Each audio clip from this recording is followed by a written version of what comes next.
for many in this building, this feels like the end. But Leroy and Cerrone, they've been here before. Leroy lurking, eyes locked in, and he pulls it loose. He's got the steal with 5 seconds left.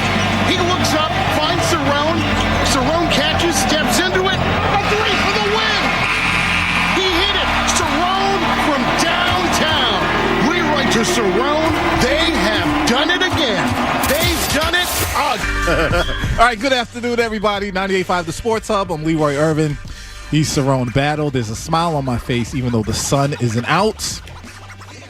Cerrone, George, what was it, like 13 Saturdays in a row with no sun and rain? And then we got a beautiful, beautiful Saturday last week.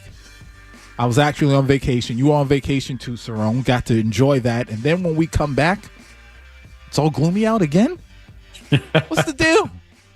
Oh, my God. Cerrone, how you doing?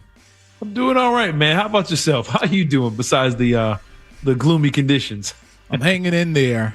For the record, last week, I was supposed to go on a trip with the fellas, including you. Uh-huh. And y'all, I couldn't make it. The devil is a lie. So to be honest, I'm still recovering from that. I was really, really depressed. I was really, really down. But God is good. Everything's going to work out. And, all the time. All the time. How was the trip, though? It was good.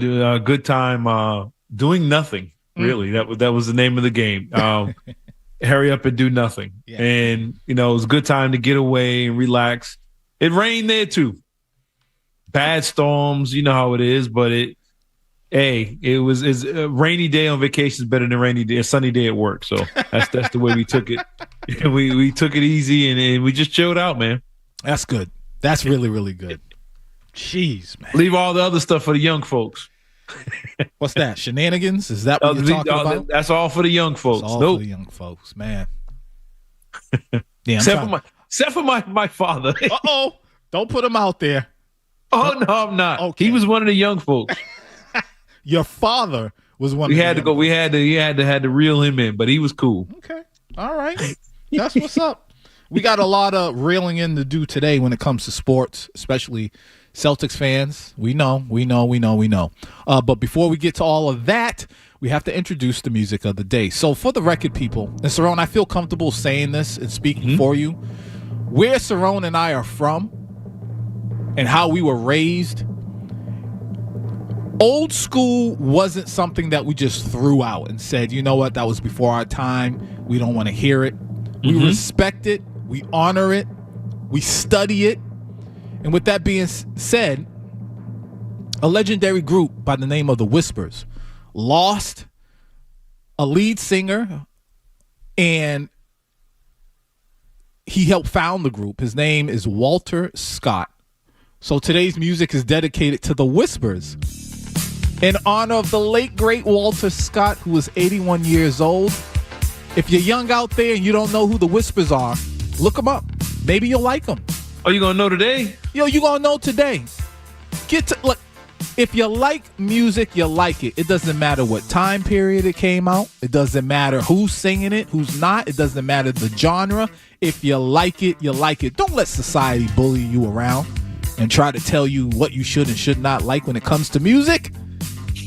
If you were in my household with my kids will tell you right now, they got introduced to a lot of old school stuff and they love it. I'm talking about old school movies, from Breakin' to The Last Dragon on up to Major Payne and Terminator 2. These are now staples in their minds and their hearts. So again, today's music is dedicated to Walter Scott, who passed away, and he was a member, co-founder of the great group, The Whispers. That's what we're going to do today. Moving on. We're going to start off with the Celtics. 617-779-0985. Call in if you want to. Cerrone, one of Jay-Z's albums is called Hard Knock Life, Volume 2. And on that album, there's a song called A Week Ago. And in that song, there's a line that people still mention in the world today, and that is, like the title, It was all good just a week ago, and that's what it feels like to be a Celtics fan today. It really feels like it was all good just a week ago, a.k.a. not too long ago. Mm-hmm. And now there's just crazy uncertainty. KP traded to Atlanta, Jrue Holiday off to Portland, and other moves are probably on the way. Cerrone, if you had to present the state of the union for the Celtics and Celtics Nation, what would you say? Well, I need the people behind me that stand up every time I do say something. No matter how crazy it is, they just stand up. It's like, look, the state of the Celtics is this. I think they're still in good shape. They're in good condition. Mm-hmm. They're going to be good going forward. They're going to be good beyond this season. Is a step back? Yeah, minor step back, but I don't think it's a major step back. I don't believe the sky is falling, or like many are treating us like, well, they're a 30-win team. Go ahead and tank and try and get the number 1 overall pick. No, it's not that bad. Not even close to that bad. Because the reality is you lost KP, but this is the same KP that we all sat here, right here on this station, on this show and others, and we're begging for Luke Cornett to get his playing time in the playoffs. It's true. We were done with him. I mean, I understand he's a fan favorite. He's the guy everybody loves. He's fun, lovable, Porzingis. But the reality is when it comes to being between those lines and on the court, he wasn't available. Remember, he didn't play until Thanksgiving. Start the season. He missed the first month and change. Then he comes back, and then he's back out of the last half of the season with the illness or whatever he was dealing with. Mysterious illness. He had something in the middle of the season with his legs, feet, whatever. He missed some time there. So, yeah, he played about 40-something games, 40 games or whatever it is, 42 games, the 82-game season. And you get to the playoffs. Okay, we got KP healthy for the playoffs, and then the sickness carried right through. Wasn't effective against Orlando. Was a no-show against the Knicks, and we were trying to figure out who the center was going to be. And that's. I mean, you got to move on from somebody that can't give you something. And if he's done now, it's not like he's going to just automatically be healthy going forward. As for Holiday's 35 years old. You saw a decline in his game. Mm-hmm. Good defensive player. He wasn't. He was more reputation than it was actual. Stopping people, because when they needed key stops against the Knicks, and then just go back to the most recent thing. We need you to shut down Jalen Brunson in the fourth quarter. He couldn't do it. It was, if that's the only thing he's got left in his game is the defense. And if he's a step slow, and the difference between a guy getting off a shot and not is one step, then he's behind the game. You got to let him go at 35 years old. I know it hurts. You love him. You love him off the court. He's a great person. But you have to move on at that age. And with the injuries were creeping up on him too. I think he missed 20-something games this year. And in return, you got a player in Anthony Simons. He doesn't have the name as Porzingis, as Jrue Holiday. But the reality is this man's a 20-point-a-game scorer and has been for the last 3 years. And he's only 25 years old. I understand there's rumors and reports that they might still trade him. I say keep him. But if you do keep him as is, you got a 20-plus point scorer in return who's 25 years old, 10 years younger than Holiday. You still got Derek White. Peyton Pritchard now gets more minutes, will be something we all wanted to see. 6th man of the year. You still got Jaylen Brown, who most of y'all told me is as good as Tatum in the first place, so why is the sky falling? You still got an all-NBA guy. And then you got Tatum coming back, could be at the end of this season or next. So you roll into 2026 with 2 all-NBA guys who aren't even 30 years old yet. Derek White, who's not even 30. Simons getting you 20 a game. Well, he probably won't with this team, but a guy capable of giving you 20 points a game as your 4th scorer, Peyton Pritchard, and whatever other pieces you add to this. And I don't think they're done. You still got the whole summer in the offseason to finish building this roster. So I think the state of the Celtics is they're really good shape. They're going to be a contender, not for a championship, but this is a playoff team that could make it to the second round. And you're dealing with the Eastern Conference right now, where that is wide open. You don't know what's going on with the Bucks. You saw what's going on with Halliburton, and they don't have the extra pieces in Indiana like you do here in Boston. You don't know what's going on with some of these other teams. Orlando, I think, got a whole lot better, but I think the Celtics are a good team. They're not going to win a championship this year, but they're a good basketball team, still heading in the right direction. Cerrone, one of the things that a lot of people gave Jrue Holiday for was his defensive play. Yeah. And him being on the team gave the team flexibility on defense when it came to switching. Mm-hmm. Simon, where does he fit into that? Is he, if you had to compare the two, obviously he's not Jrue Holiday on the defensive side, but does Does he have the potential? Is he close or is he far away? We all know defense is attitude. Defense is effort. You put a guy who's not known as a good defender in a room full of good defenders, all of a sudden looks like he played defense. Mm-hmm. You know what I'm saying? These are things we said about Peyton Pritchard, who all of a sudden now looks like he can play defense on the guard level. I don't know if he's got the effort to do it, but one thing I do know, what I give him the edge over Holiday is not defensively. Holiday had the size. That was the key thing. Holiday's a big man. Simons doesn't nowhere near that body. But what Simons gives you is somebody that can create on their own. He doesn't need the screen and roll game. He doesn't need you to do a bunch of things to get him to get a shot. Mm-hmm. He's going to be one of the rare guys on this team that if the shot clock's down to 5 seconds, you don't have to just throw it to Tatum and pray. He can go to work in 5 seconds and get a bucket. This man came into the Garden and gave Jaylen Brown 30. He's that type of scorer. And I think the impact he can have on this team, to me, is very similar to the impact that Jordan Poole had on the Warriors a few years ago. Yep, he does not a good passer, not a good defender.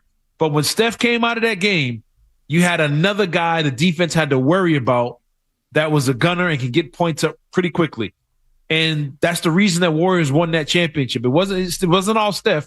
They had other options. And I think Simons gives you another option. Now it's up to Brad Stevens, who we all trust, to build other pieces around them with defenders and other guys that can move the basketball and make up for what he's lacking on a defensive end, which I believe they will. You still have Jaylen Brown. You still have Derek White out there. We don't know about Cornette and Al Horford. And you see them draft for size with the kid from Kentucky. We'll see where they go from there, but I do believe they're going to be a good basketball team and are really heading in the right direction. All right, 617-779-0985 is the number. If you want to talk about how you feel when it comes to the Celtics and the moves that they've been making. Cerrone, on the other side, we got to talk about possible other moves and the NBA draft, what the Celtics did. More of that and even more to come. We're going to do that next. I'm Leroy Cerrone, Cerrone Battle. It's 9-day-5, the Sports Hub.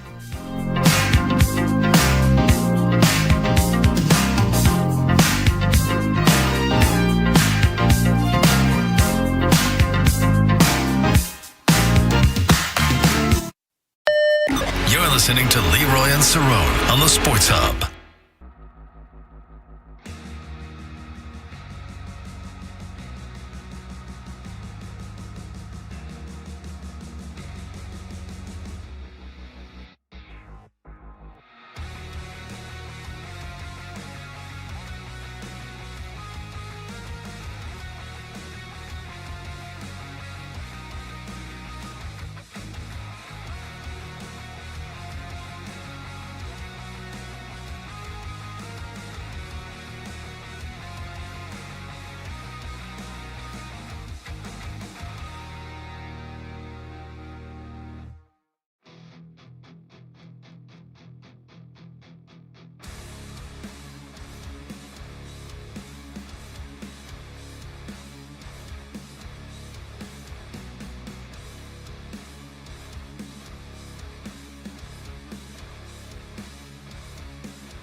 Two local guys, lots of local sports talk. Leroy Irvin and Cerrone battle on Boston's home for sports. 98.5 The Sports Hub.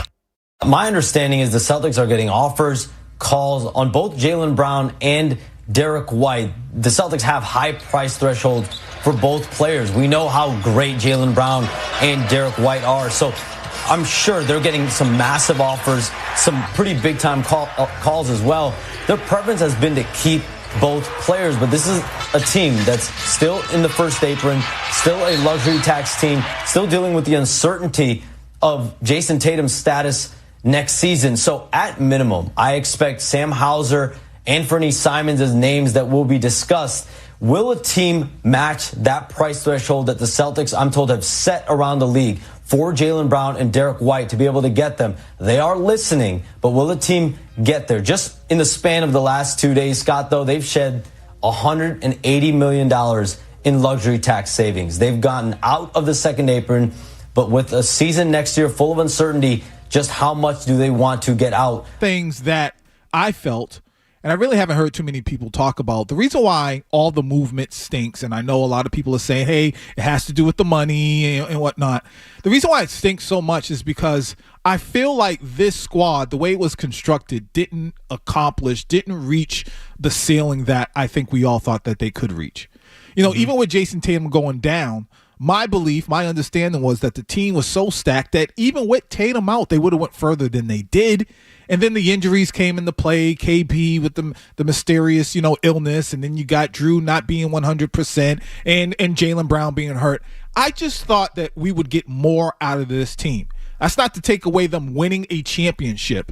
I get it. Congratulations. But for me, and I think for many Celtics fans, we were thinking 2 or 3, something like that with this unit, with this core. And things have changed so much. It's just really disappointing. I don't know how you feel about that. It is, but the reality is they still have their core. I think the mistake that a lot of us made is we included everybody in the core. And I think that's a mistake.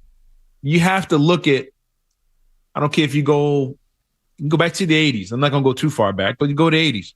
You had your 80s Lakers. The core was Magic, Worthy, and Kareem. The other 9 were replaceable. You can drop them in, drop them out as long as you kept your core. As long as your core stay healthy, you were going to compete. Celtics, it was Bird, Magic, and McHale. The other 9 constantly changed around them, from Nate Archibald and ML Carr, Danny Ainge, whoever it may be, Cedric Maxwell. Pieces came in. Bill Walton comes in. Maxwell leaves. It was always pieces. Tiny leaves. Dennis. DJ comes in. There was always pieces. The Bulls, Jordan, Pippen. That was the core. That's it. Everything, the other 10 changed from the first 3 to the last 3 championships. The Spurs, the Lakers, the Golden State Warriors. Remember, it was Sean Livingston and Mo Spates and all those role players the first time around. You come back again, it's, we got Kevin Durant now. And then you come back again, and so we got Jordan Poole. It's a whole different crew. I think as Celtics fans, we fell in love with them winning a championship. We fell in love with that team to where we look at the whole thing as a core. And even the 08 team, the core, reality core was Ray, Paul, and KG. That was the core. That's really it. They should have won it a couple years later. And remember, the core then, you had Shaquille O'Neal was on that team. He gets hurt. Rasheed Wallace, Stephon Marbury. They had a whole different gang of players. The Celtics core is still intact. Jaylen Brown, Jason Tatum, and Derek White are still there. The pieces around them are going to constantly change. Even if they had won the championship, we're still going to have to shake this up. But I still think you're in a window to where you still have a chance to win several championships with these core guys. They're not even 30 years old yet. Tatum got hurt. That's a bad blow. But you're still in good shape, in good position with the core of this basketball team. So like we heard in the clip, apparently there are teams trying to get Derek White, Jaylen Brown. Would you change your opinion about the future of this team if we find out within this week or whenever, before the season starts, that somehow, some way Derek White is no longer, or Jaylen Brown is no longer a Celtic? It's all about what you get in return. Don't trade them for, like for example, KP goes to get George Niang in return. I am not a fan of Niang at all. I honestly think I can beat him, but I don't want nothing like that for Jaylen Brown or for Derek White. If you're going to move on from those guys, there better be some all NBA stuff coming in return. Mm-hmm. You see what I'm saying? Right. There better be some talent coming. Now, are they getting phone calls? Yes, everybody's calling. They're begging for those guys. That doesn't mean Brad Stevens is the one calling them like, hey, you want Derek White? You want Jaylen Brown? No, he's getting calls because he's waiting to see if somebody's really dumb enough to give him a haul for one of those two players. And that's what he's listening for. And when he talks about flexibility, he wants to be in a position to where when he gets that dumb phone call, he can sucker somebody. That's what he's waiting on. Mm-hmm. Now, for example, nobody in the world had any idea Luka Doncic was on the trade market. And then you gave up a broken down Anthony Davis who right on cue gets hurt as soon as he gets to Dallas for Luka. You don't know if somebody might call you. They're tired of dealing with Giannis. Hey, I got this 27-year-old All-NBA dude in Jaylen Brown. Is great on the court, great in the community. Absolute perfect gentleman. Right there for the Milwaukee Bucks. You wouldn't trade Jaylen Brown for Giannis? It would make people pause, even if they were, pause all you want. Yeah, I'm doing that tonight. But I mean, that's what I'm saying. Yeah. If I'm getting something in return that can still impact my roster, along with draft picks, the way I can get back in, I can get one of the Boozer twins. I can bring AJ back to Boston next year. If those options are there, then you make that kind of move. But I don't think they're there right now, and I think you're good to go as is, and I think you're going to be fine. Look, we talked about this a couple weeks ago with the whole injury thing. If Jason Tatum, which I believe, Tatum and Halliburton, I think they're going to be back a lot quicker than people realize. If you're in the playoffs and all of a sudden you hear in February, March, Tatum is 2 weeks away from coming back on the court, you're sitting there like, we still in the game. Who do we got to go through in Eastern Conference? The Pacers? The Knicks? You know what I'm saying? It's still the easy path is still there. If you come back with a healthy roster next year and not depending on a Porzingis to be your anchor, your middleman. But I think they're going to make the moves. They're going to have the pieces. But your core, as of today, is still intact, and you're in good shape going forward because no one else in the Eastern Conference has a core that's going to be together as long as the one you have now. Yeah, before we go to the phone, two things about Jason Tatum. Number one, I think the Celtics are going to take more time with him, especially with all the Achilles things going on in the NBA and the conversation. They're going to be extra precautious. And then number two, Cerrone, you said 2 weeks ago we were talking about Jason Tatum, and it seems like he might be ahead of schedule. Well, yesterday he tweeted out, day 45, this is some BS. I don't know if that's frustration. I don't know if it's him sitting back and being like, man, if I was healthy, maybe we could have gone back to back. I don't know what it is, but it doesn't sound like somebody who is just, going through it and expecting to be ready earlier than most people think he will be. Yeah, but it's true. I think it's all of it. Frustration, the rehab, watching a team win a championship, and you got to watch that parade laying in the bed knowing you probably could have matched them. All those things are playing into it. But the reality is, man, it's June. It is only June. Right. You got 6 months until the year ends, and then you got another 3-4 months before the playoffs begin. You're talking a 10-month turnaround. If he's still tweeting out BS come February, then we might have issues. Something to worry about. We got something to worry about. All right, we got to take a quick break. When we get back, your phone calls, 617-779-0985. I see them coming in. People want to talk about the Celtics. And then, Cerrone, we got to talk about the Celtics draft, their picks. How do these players fit into what the Celtics want to do maybe next season? Or are they going to be instant impact? I don't know. We don't know, but we're going to discuss it. I'm Leroy Cerrone. Cerrone Battle. It's 98.5 The Sports Hub.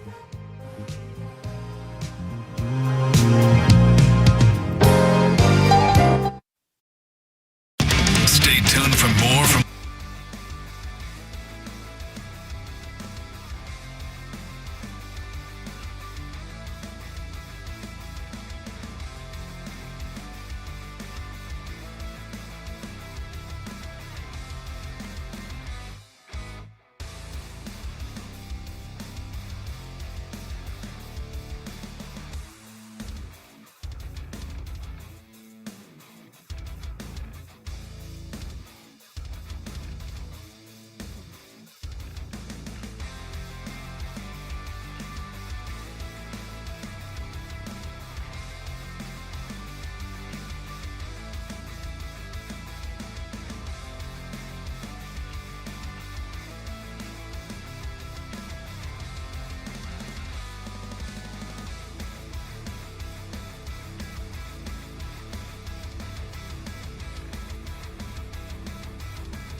Now, Leroy Irvin and Cerrone battle. Leroy and Cerrone on Boston's Home for Sports, 98.5 The Sports Hub. When you have an incoming ownership group like you do here, what's the communication process like in terms of luxury tax, the commitment to spending, that sort of thing, as they transition? Our owners, old and new, are committed to spending.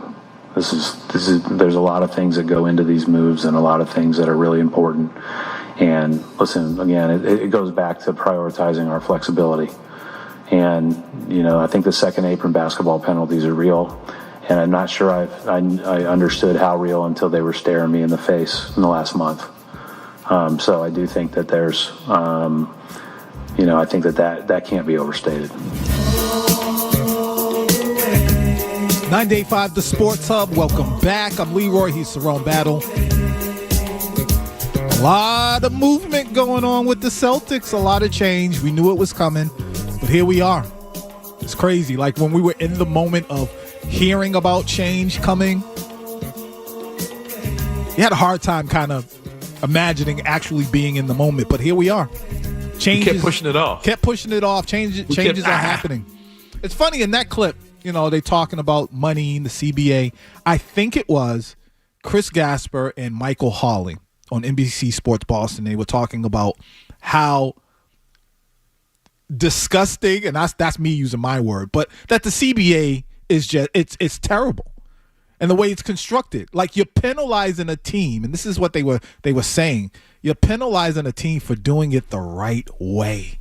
So you build up these players. They become championship contenders. You go out there and you find pieces to help that core, like you were talking about, Cerrone, and then they're punished for it. There's a penalty if you keep. There's a tax if you keep. And it's just, they were just saying it's not a good look for the league. The issue is, though, I agree with both sides. Mm-hmm. The NBA is saying it's not a penalty because you built the championship team. The penalty is, you think you're just going to pay everybody $300 million? That's not fair to the Charlotte Hornets. It's not fair to the Pistons, the Pacers, and the Utah Jazz and the Sacramento Kings. It's not fair to the team. It's put it like this. If you had the old structure in the NFL, the Dallas Cowboys would have 15 Super Bowls by now. Right. Because they would just pay everybody this astronomical amount of money. Jerry Jones probably would pay the tax anyway. I don't care. We're going to win. But you have to have something in place because the money has gone up so much. They have $600 million tied into two guys. I know, crazy. The team wasn't worth $600 million 5 years ago. Now you got two players tied into $600 million, and they're like, you can't have a third and a fourth. You know what I'm saying? You can't, come on, man. Because think about this. Now that you have these rules and stuff in place, who's having a hard time trying to figure out how to win? LeBron James. Because back when it was willy-nilly, give me Kyrie, give me Kevin Love, give me Chris Bosh, give me D-Wade, give me Westbrook, give me Carmelo Anthony, give me AD, Rondo, Dwight Howard. Just give me all the superstars. And we're going to play. We go over the cap. We pay a couple dollars. Now he got just Luka, and they sit over there scratching their head like, who we going to do? Austin Reeves is like, nah, I don't even want your money. So I agree that the NBA has to do something. Yeah, is it hurt some of these teams? Yes. But OKC just won a championship with a bunch of homegrown guys and first-round picks. Does OKC have to pay all three of those guys $300-400 million? But that's the sad part. But they will if they continue to win. I wouldn't even. You know what? Somebody has to say. There's got to be a GM. I know he's going to take heat and he's going to get dragged across all the major networks. One of the owners is going to have to sit them dudes down like, one of y'all ain't getting $300 million if we're going to keep winning. I'm sorry. We just can't do that anymore. There's talks of SGA.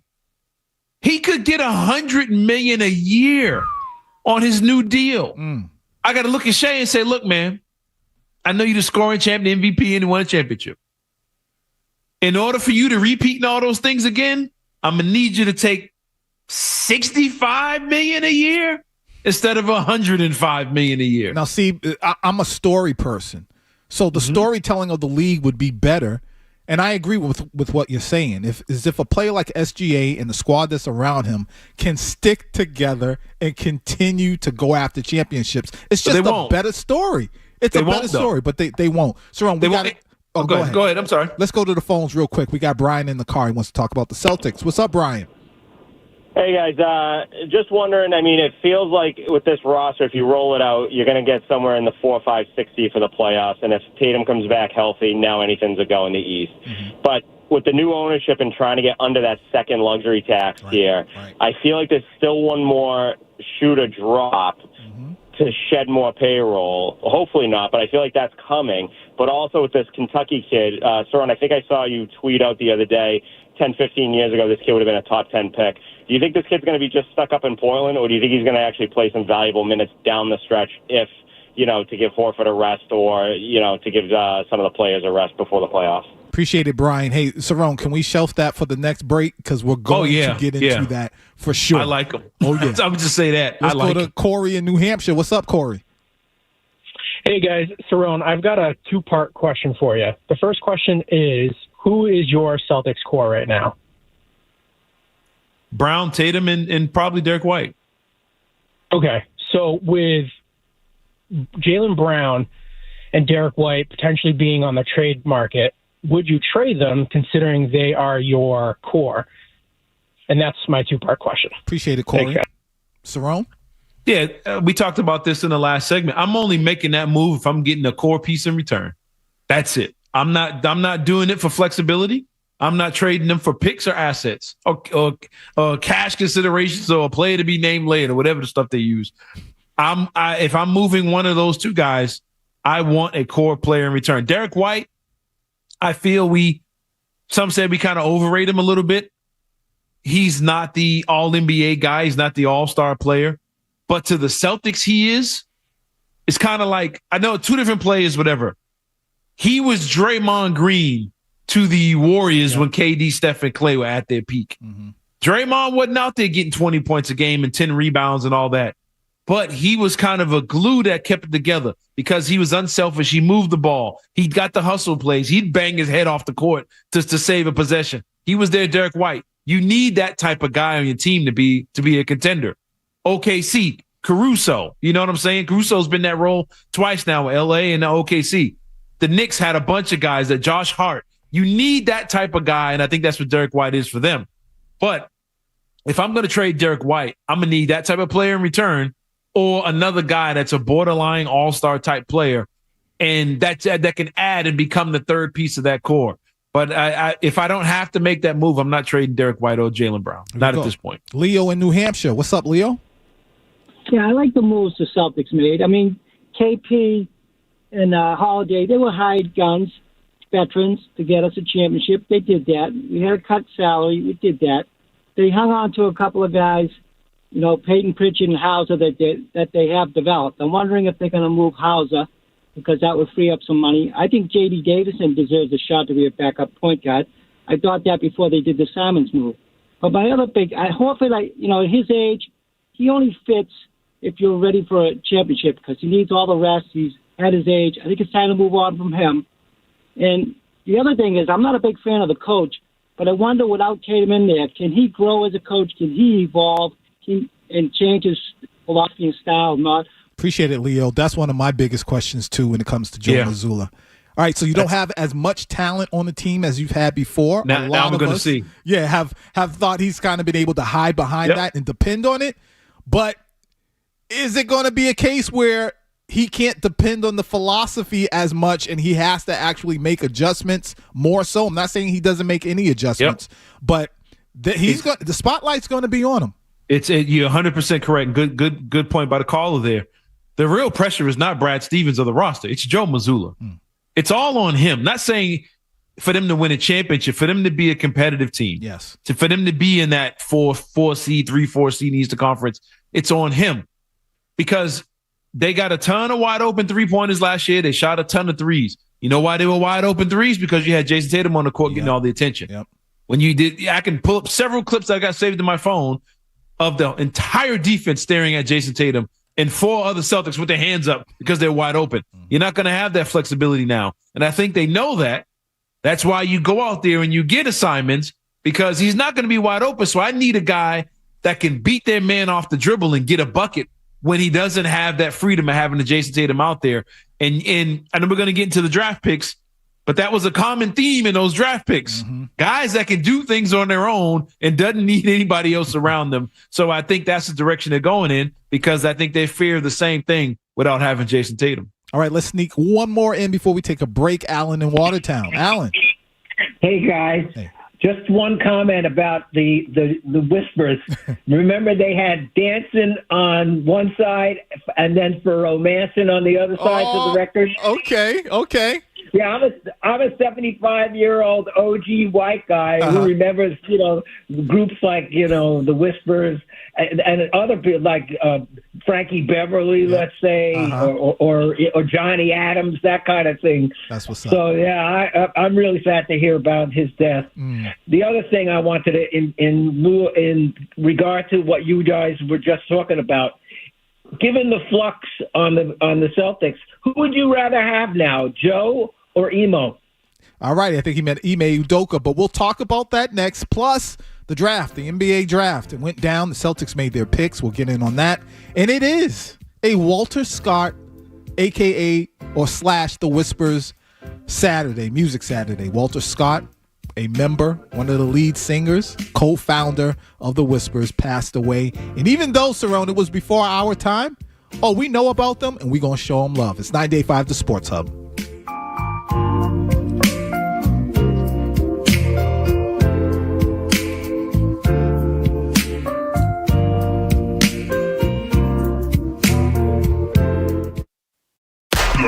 More Leroy.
takes. Leroy Irvin and Cerrone battle on 98.5 The Sports Hub. Brad, you mentioned the intangibles in regard to Hugo. Is there anything in regard to his skill set that stands out to you the most that you admire? Cutting and just a willingness to do sacrificial things, I guess. Hello, I'm in a fight, and I'm done with bullies. I'm in a. I be in the gym, you know what I'm saying, on them 1s and 2s. That jab. Please, let him know where you from, Lee. That's right, Grove Hall, baby, right off of Blue Hill Ave. Don't get it twisted. Man, I remember I used to get jumped every day getting off the bus. And I'm not proud of that. That's not something I'm trying to say. That's a great thing. But Lord have mercy, every single day jumped and had to fight. Trenches. And it was getting jumped just for fun. They were just having fun. There he is. Yeah, there he is. Let's see. Let's get our licks in today, see what he's going to do. And I would fight back and hold my own. Oh, I lost some, but I won some too. Yeah. Oh, yeah. You had no choice. And I tell you what, these young trolls don't understand that. Some little tweets don't bother nobody. Exactly. If you only knew what I've been through. What's that tweet going to do? So I was just telling George the same thing. I remember one day I was just being innocent old Lee, got off the train at Jackson Square, and a dude ran up on me and pulled out a gun and said, "Where you from?" That same thing. Thanks be to God that idiot didn't decide to pull that trigger. Yep. And literally was me and my boy Jamal. We were like, man, we don't even get down like that. And they left us alone. Yep. So some troll words? Exactly. Man, please. What's that gonna do? What's that little tweet gonna do to me? It's entertainment to me. Sometimes I'll go back and forth because it's very entertaining to kind of. I had one block me. Can you believe it? A troll actually blocked me, but because it's fun. Please. Yeah, been through way too much. 617-779-0985 is the number. The 2025 NBA draft went down. Cerrone, let's get to the Celtics picks. 28th overall pick. The Celtics took 19-year-old Spanish guard Hugo Gonzalez. I'm going to be honest. Cerrone, I didn't know much about him until the Celtics picked him. I ain't never heard of his name. Okay, all right. Because I'm sick of people walking around like they do. I had no idea. But from what I've read, the little research that I've done on him, I'm impressed that, not that he's 19, but he's 19 on Real Madrid's team. He was. Mm-hmm. And to me, even though that's not the NBA, but to see a young man, and I heard something like at 9 years old, they were already looking at him or something like that. For him to have that experience of just being a professional, I think that's a plus. But obviously there are some minuses too. 6'6". Apparently he has a motor. He's going to get a lot of Tommy points. His hands are like bigger than Kawhi Leonard's. Didn't they say he had the biggest hands in the draft or something like that? I saw something like that, but you don't know what to believe anymore because I saw that on social media. But Cerrone, just your initial thoughts on Hugo Gonzalez. Well, I never heard of him. I'm going to be honest. I didn't hear the kid. And of course, immediately you go watch games, YouTube clips, stuff like that. Mm-hmm. You try and get as much as you can. Mm-hmm. That Real Madrid team, I think they were the best FIBA team and won the most championships. You know, they've always been a good club. But after watching him, again, he looks like a guy that can create on his own. Mm. He looks like a guy that knows how to play basketball, and that's key here. Everybody, look, it's not a controversial take. Everybody in the NBA can't play basketball. That's so true. People don't get it twisted. And just because you're a professional player. Go ahead, I'm sorry. And there are some players who don't want to play basketball, but they're there. Yep. They just want to get paid. There's not everybody in the NBA can't play basketball. And I mean basketball. I mean do everything with a basketball. Mm-hmm. You look at that guy and say, that's a basketball player. Just a quick example. Shaquille O'Neal, right? Dominant NBA player. One of the most dominant, one of my favorite players of all time. Shaquille O'Neal's a dominant MVP caliber champion 4 times over. Could he play basketball compared to Tim Duncan and Hakeem Olajuwon? No. Mm-mm. They're different. The other two are basketball players. He's a physical freak. There's a difference. There's guys in the NBA now that are specialists. Sam Hauser is a specialist. He is a 3-point shooting specialist. If you give him a half a foot, that ball is money. He is a locked-in specialist that can do something that only top 100 people in the world can do. Shooting NBA threes at that level, at that percent. He's elite at that. But he's not a basketball player. Whereas you don't give the ball to Sam Hauser with 5 seconds on the shot clock and say, go to work. Right. You're not saying he shouldn't be in the NBA. Not saying he shouldn't be. Mm-hmm. But this kid, Hugo, is a basketball player in terms of he can dribble it. He can pass it. He can rebound the ball. He knows what he's doing, cut without the basketball, move without the basketball. He can put the ball in the hole. I guess he had a chance to play in NCAA, but he turned it down. It was like, well, the NIL money ain't going to pay me more than what I'm getting over here, so I'm staying. And that was a thing that a lot of international guys did back in the 80s and 90s. You know, Sabonis and it was a guy, Oscar Schmidt. A lot of guys back in the day said, I'm good where I'm at.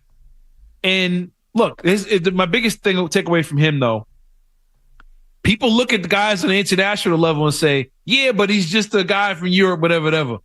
I got news for you. That's where the basketball is. That's where the talent is. And I've been saying it since 2016. Mm-hmm. But that's where the skill is at. They play basketball over there, and they do it at a young level. How many guys were drafted from Spain and all these other countries? And we're never going to get into this later. We didn't know the guys at the NCAA programs. We don't even know them like that anymore. Right. The guys over there play like the Cooper Flags. I can rebound. I can push it. I know the outlet game. I have the fundamental skills. I can finish with both hands. That's what they do over there. Now, the question for me when he gets to the NBA is, can he defend? Does he have the energy? Can he stay healthy? Those are all the little things. But I am not concerned about him being able to put the ball in the hoop. Can he rebound? Can he make the right pass? Can he make the right cut? Can he make his free throws? He's going to have all those fundamental skills locked down because of where he plays. I'm not worried about that at all. It's can he keep up with the athletes? And can he basically can he rebound? And my last thing, if the kid's got 10-inch hands now and he's only 19 years old, the body and size that we see on this kid now is not going to be who he is at 23 years old. Mm-hmm. And I think if the Celtics have been watching him for a long time, they see a growth in him and they saw something nobody else did. And if Brad nails this one, you got to give him all the credit in the world. But I'm telling you now, these international kids that are coming out, they can play basketball, they can hoop. And then look at the NBA, SGA champion. Mm-hmm. Look at Luka. Look at Jokic. Look at Giannis. Look at Embiid. Look at Siakam. Look at the guys that are dominating on the biggest stages right now. They're all international players. And people still ain't catching on to this. But don't overlook these guys that are coming in from overseas. Yeah, American basketball needs to get back to fundamentals. We got to take a quick break. We got your Sports Hub headlines, and then when we get back, more of your calls, and we'll touch on the rest of the players that the Celtics pick. We'll do all that next. Don't go anywhere. It's 9 Day 5, the Sports Hub.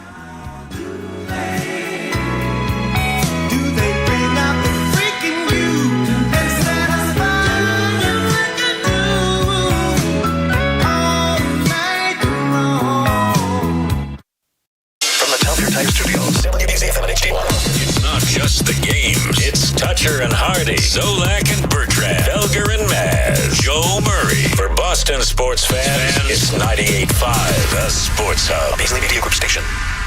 Sports Hub headlines presented by Celsius Energy Drinks. All right, so it's now 6 losses in a row for the Red Sox as they lost to the Blue Jays last night, 9-0. The Sox and Jays will play again this afternoon at 4:10.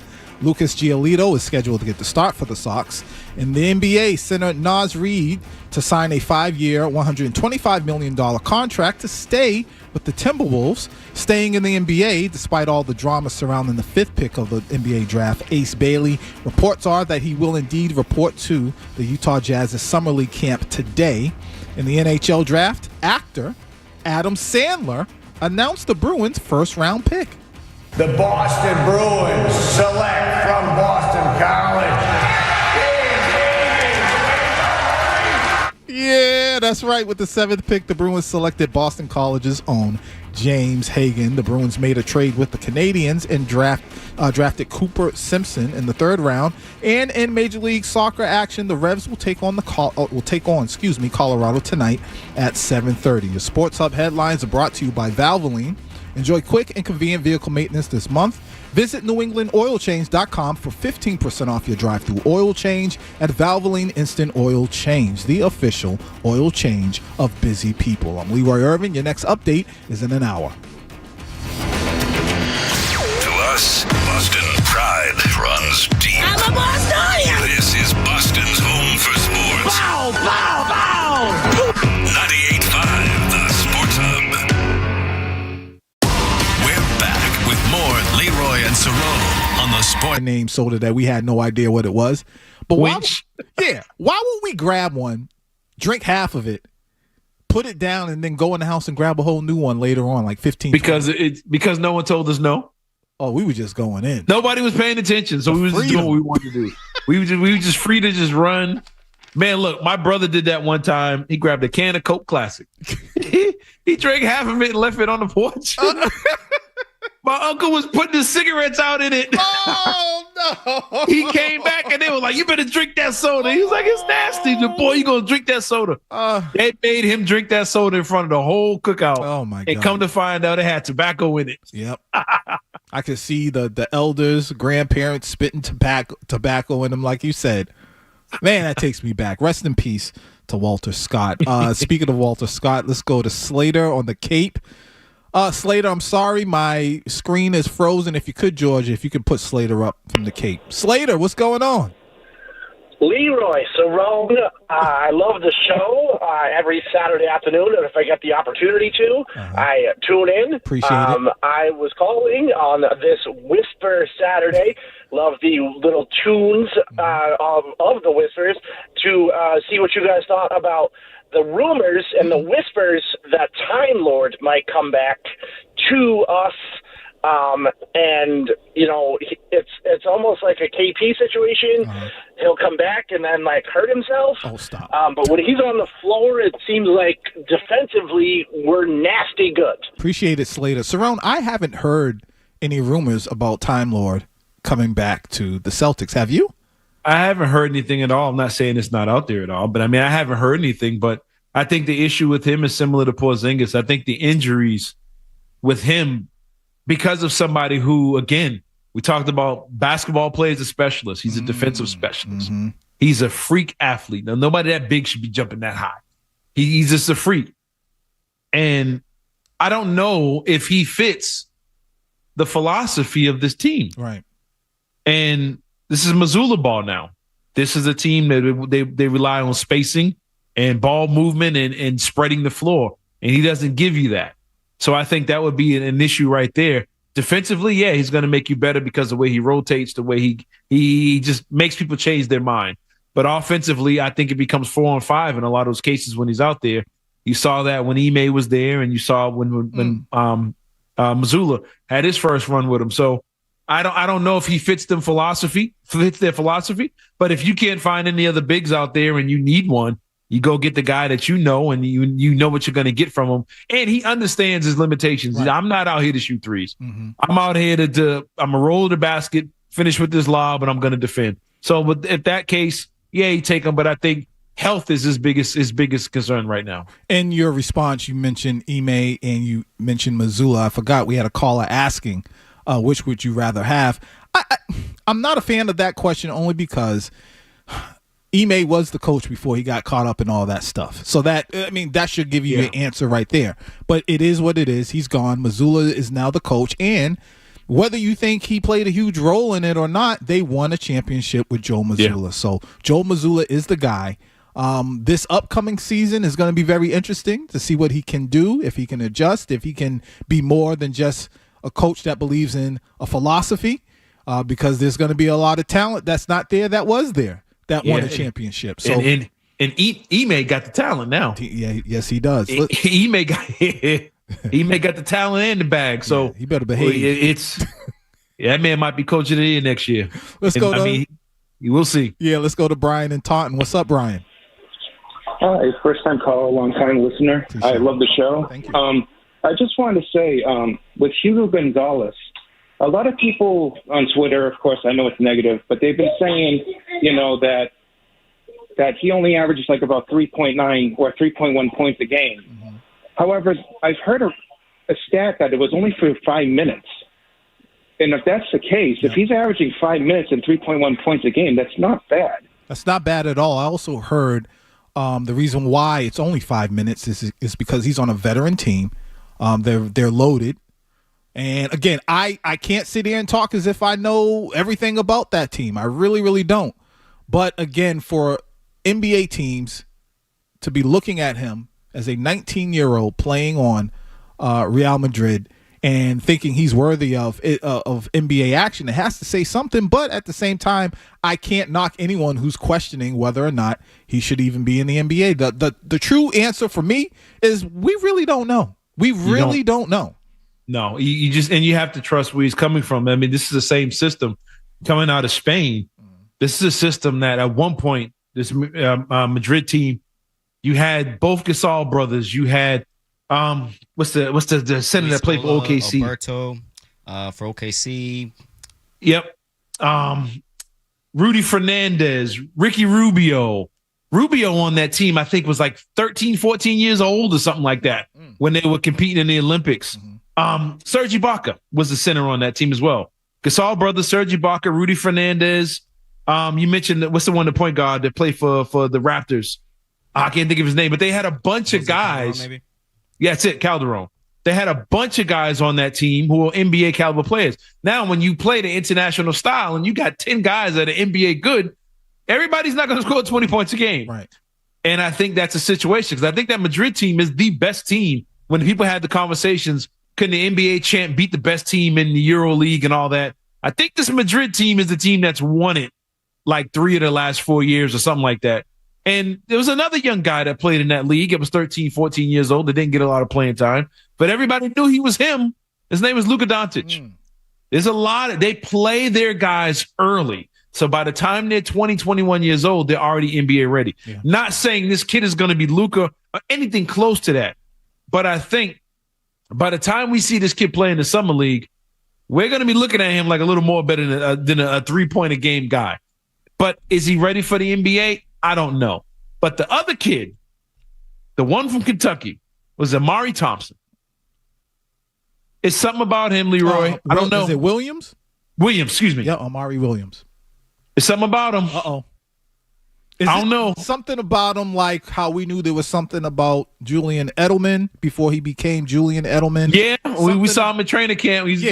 That was fun. It was something different. Something about him like when we saw what's his name that played Jeremy Lin. Jeremy Lin. When we saw him in playing for Harvard against BC in an empty arena, and we said, "Uh-oh, something about this kid." This dude, he was cooking Reggie Jackson. So you mean to tell me you see something in Amari Williams? He knows what he's doing, man. 7 feet tall. When he was at Drexel, he was a defensive player of the year 3 times in a row, whatever it was. He goes to Kentucky, still a great defender, rebounder, athlete, Robert Williams type athlete.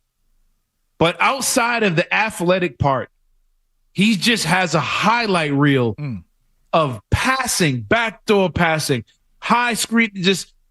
He was the screener. He's dribbling. They're setting the screen for him, and he's hitting the cutters from the top of the key with left hand, right hand, bounce pass, behind the back. He looked like he was taken out of the 70s. Like he looked like Bill Walton on the low block. And I'm like, whoa, time out. Where did this come from? I haven't seen a young kid with these type of skills. And it's like, oh, he's from London. It's like, oh, well, there you go. But he has a different thing. He knows what he's doing with a basketball. And like I said on Twitter, if you would have had a kid with that type of skill playing at Kentucky 10, 15, 20 years ago, he is a lottery pick because he is a passing big man from the low block. And if I'm Jaylen Brown, if I'm Jason Tatum, Derek White, and you give me a guy that can pass it like that from the center position, oh, it's cut city. And it goes to what you've been hearing Brad Stevens say the last few days about them, the style of play changing and all that. That right there is what I think what he's talking about. And not saying he's going to be him, but you see what Brad is trying to find, trying to develop. We need guys that can move without the ball, know how to pass the ball, cutters. We got to get back to playing basketball. And every guy the Celtics picked, they're basketball players. And he's very intriguing at the center spot. Now, does he have the stamina? Does he have the drive? Can he move his feet and defend? Can he make his free throws? Can he not turn the ball over? These are things we don't know and things that separate pros from everybody else. If he can do those things, they might have their answer right there on the low block for the future. He's something about him, Leroy, I'm telling you. Well, if that's the case, then there's got to be conversations between Brad Stevens and Mazzulla as far as changing the philosophy. That's got to be something that's been under heavy scrutiny since the season ended for them. And throwing up the amount of threes is probably not the best look for this team anymore, especially with the injuries and players being out. That's not the look. So changes have to come. And one thing I'll add, too, there's a clip of Mazzulla talking about watching the finals. Mm-hmm. And he's like, did anybody see that? Oh, my goodness. Watching the Pacers and Thunder. Yep. I watched OKC win one of them games. They only made 3 3-pointers. Yep. If the Celtics made 3 3-pointers, they're losing by 30.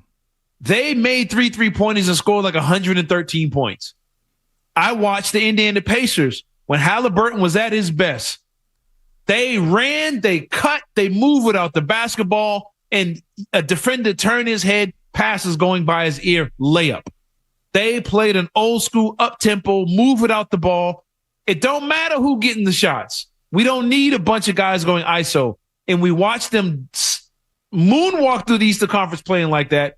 And then we watch the Thunder. We're going to play defense. We're going to play pick and roll ball. We're going to live in the mid-range. We're going to get downhill and get to the foul line. And if the three is open, we're going to take it.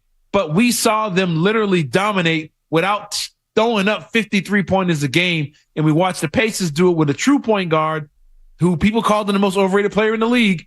He ran the point the old school way, and they were dominant up until the minute he hurt his Achilles. I think if he's healthy, they might have won the daggone championship. Push the game 7.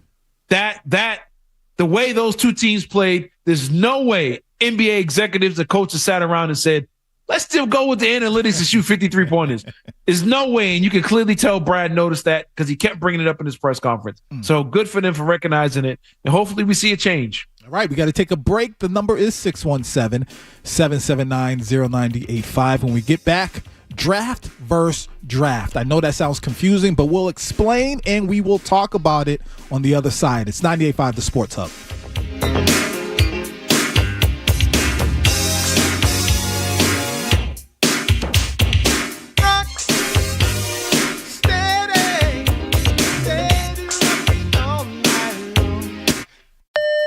You're listening to Leroy and Cerrone.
Cerrone battle on Boston's home for sports. 98.5 The Sports Hub. Someone else can help me out figure out what's going on. When I experience nostalgia, it gets so intense that I become nauseous. And I'm trying to figure out what that is. What's that about? I can't see where I'm at, like in my mind, but it's still visual. It's weird. I know that sounds crazy, and then it becomes so intense that I become nauseous, and I have to shake myself out of it. That's a thing now that a lot of the younger generation are using against us when it comes to sports and music. What's that? Like, Wu-Tang wasn't good. Y'all just nostalgia for the 90s. Please, stop it. Jordan ones were good. You just caught up in nostalgia. And it's like, you do know there's videos and audio proof of this stuff, right? Right. But it's like, well, we just caught up in nostalgia or whatever. And it's like, that's the thing they're using against us. But look, I do the same thing. And I think it's simply because a lot of it puts you in a good place. You listen to old music because it takes you to a good place. You watch an old movie because you was in a good place when you first saw it, or you remember. It's like, I don't care, anytime, like the other day, we sat in and watching Die Hard like it just came out. It just makes you feel comfortable. It's just something that reminds you of your time or whatever. And because if you didn't have the old school stuff to fall back on, could you imagine the chaos you just have to focus on today? I know. That stuff puts you in a good place and a good mindset. And I think that's what it is, man. It's funny, you do hear that from a lot of young people. But I know with my kids, and I know it's not a huge sample, but I exposed them to the things that I loved when we were coming up. And the funny thing is, 90% of the time, they love the stuff too. Like, really, really love it. I remember showing Jordan Terminator 2. I was like, you got to sit down and watch this. And obviously, you're about to cry at the end. Listen, at the end, when that thumb was up, anytime I sing that melody around Jordan now, he's like, man, cut it out, stop it. Because I looked over and you can see him getting teary-eyed like, nah, man, what's going on? But yeah, nostalgia, man, it makes me almost vomit. And real quick, sports related again, during the pandemic, we're all stuck in the house, and ESPN decides to drop the entire Bulls dynasty. Yeah. And the younger generation got a chance to see what we lived through. Yeah. They couldn't turn away. They couldn't turn away from it. Now that stuff has become nostalgia to them. Like, man, remember that time during 2020? Yeah. We all sat there and we watched the Bulls. It was like, yeah, I watched them in 1990. Like, it put them on to the reason why we felt the way we did about old sports and the other things that came out about that. And it just kind of brought back those old memories. And we separate the good and the bad when it comes to nostalgia. Some things make us think about a family member or whatever, and there's other things that just put us in a good place and a good time. Even some smells would take you right back to certain times. Cerrone, that reminded me. I tweeted this out 3 days ago. I'm going to put it out there, and y'all can call in 617-779-0985. What's the greatest story ever told in a single sports game that you witnessed? Ooh. Every game is a story. What's the greatest story ever told in a single game that you witnessed? I had mine narrowed down to the Bulls Jazz Game 6 of the 1998 NBA Finals. You got to remember, Scottie Pippen's back was acting up. He could hardly play. The Bulls were down. They came back. You got it's just drama. And then the other one, I have Super Bowl LI. Between the Patriots and the Falcons. That story, the ups and downs, the back and forth. If that was a story, that's one of the greatest stories in a single game in sports. Y'all can hit us up with that too. The Tuck Rule. Exactly. What a story. The whole game. It was the birth of the whole thing. Oh my God. 2004 Red Sox was game 4. The steals. Dave Roberts. What a story. Yeah. What a story. 5 and 6. In one single game. So if you guys got anything on that, hit us up. We were talking about draft versus draft. As you all may know, maybe you don't, but Cerrone and I talk a lot beyond just on Saturdays. We've grown up together. Families have grown up together. Real friends. Cerrone, you asked the question. I'm not going to steal your thunder, but the floor is yours when it comes to the drafts. And might I add, before you ask this question, Cerrone, I got to give it up to all the leagues. They have done a much better job at their presentation when it comes to the draft. If you look at the NHL, it's shining. It's looking right. So congratulations to why the Bruins had to be the one team to mess up the Why? You think the Adam Sandler thing was No. When they draft the kid, they put him up there and they have the Bruins on this like 3D Zoom thing. And they're like, what are y'all gonna say to your first pick? And they just sat there quietly because they couldn't see or hear. And it was like they had to be the one team. It's hilarious. But go ahead. I'm sorry. Cerrone, your draft versus draft take, if you would. Well, watching the NBA draft, NHL draft, a couple of the back-to-back days or whatever. I'm watching the NBA and I'm looking at the analysis of all the picks and predictions and out of the NBA and NHL draft, Cooper Flagg was the only guy drafted where they felt he made an immediate impact on the team. Okay. Like, this team, the Mavericks, could win the championship. They're going to be a contender. Watch out, this team, and the odds come out, the Vegas odds and all that stuff. All that pops out. And they're talking about him changing the team. You go back, watch the NFL draft and the analysis behind it and the fan reaction. Like, we treat every draft pick in the NFL like that guy is going to change the franchise forever. Yeah. It doesn't matter the position. If it's in the first round, fans are sitting there like, yes, like, please call so-and-so. And it's like 90% of the time, these dudes don't, or when they do, it's years later. But we treat NFL draft picks like instant champion, like my team is back. Every team in the NFL, every fan base thinks their team won the draft. Everybody thinks their team is going to the playoffs. Everybody feels that way. NBA, Celtics get up there and pick. We were like, we'll see what he does in the G League. Like, we don't even care. And outside of the top 2-3 picks in the NBA, Ace Bailey, who's a guy I really love, Dylan Harper going to the Spurs. No one's calling the Spurs a playoff team. It's like, they got a good young player, and that's that. But it's the NFL.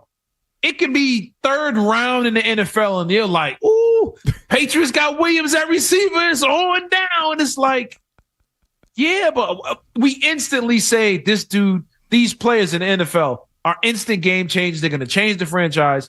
But when it comes to the NBA, NHL, even MLB, it's like, down the line, maybe this guy might become something. And I think the reality is the other three sports, those guys have more impact than what the NFL draft picks usually do, as time goes on, even immediately. And it's a weird thing. And I'm just trying to figure out why that is. Is it presentation?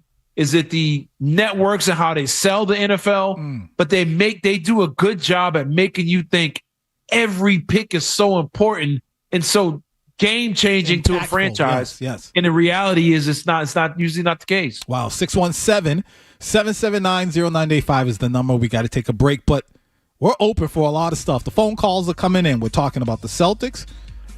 Cerrone's draft versus draft. You can call us and talk about that. Also, the greatest sports story you witnessed. It has to be just a single game. It can't be a series or what's the greatest sports story in a single game that you've witnessed. All that's on the line right now. 617-779-0985. We'll be right back.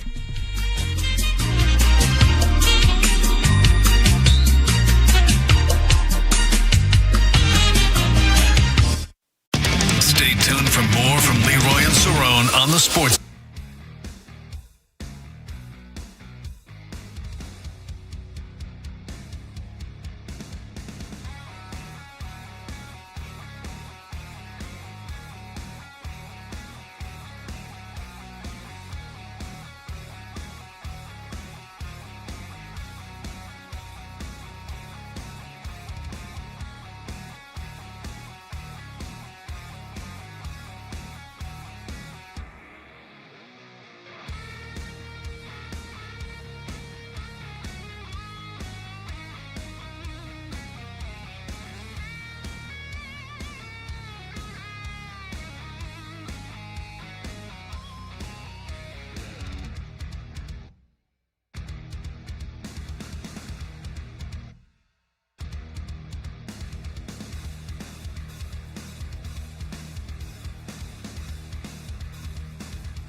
local guys, lots of local sports talk. Leroy Urban and Cerrone battle on Boston's home for sports. 98.5 The Sports Hub. It's all about the people. We've been talking about the Celtics, the draft, and then Cerrone with the draft versus draft conversation that we just had. And then I asked this question because I had tweeted this out. It was, what's the greatest story ever told in a single sports game that you witnessed? I had the 1998 Bulls versus Jazz Game 6. That's the one when Jordan hits the final shot. I think people forget Pippen's back was messed up. It was a lot of back and forth. It was just then you had is this Michael Jordan's last game hovering over the end of the dynasty was the whole conversation. God, it was for it to end like that. Great storytelling. Set it up too.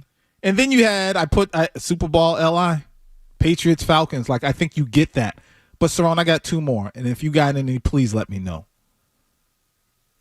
The flu game, which we found out was actually the food poisoning game. Dog, we were like, is this man going to collapse?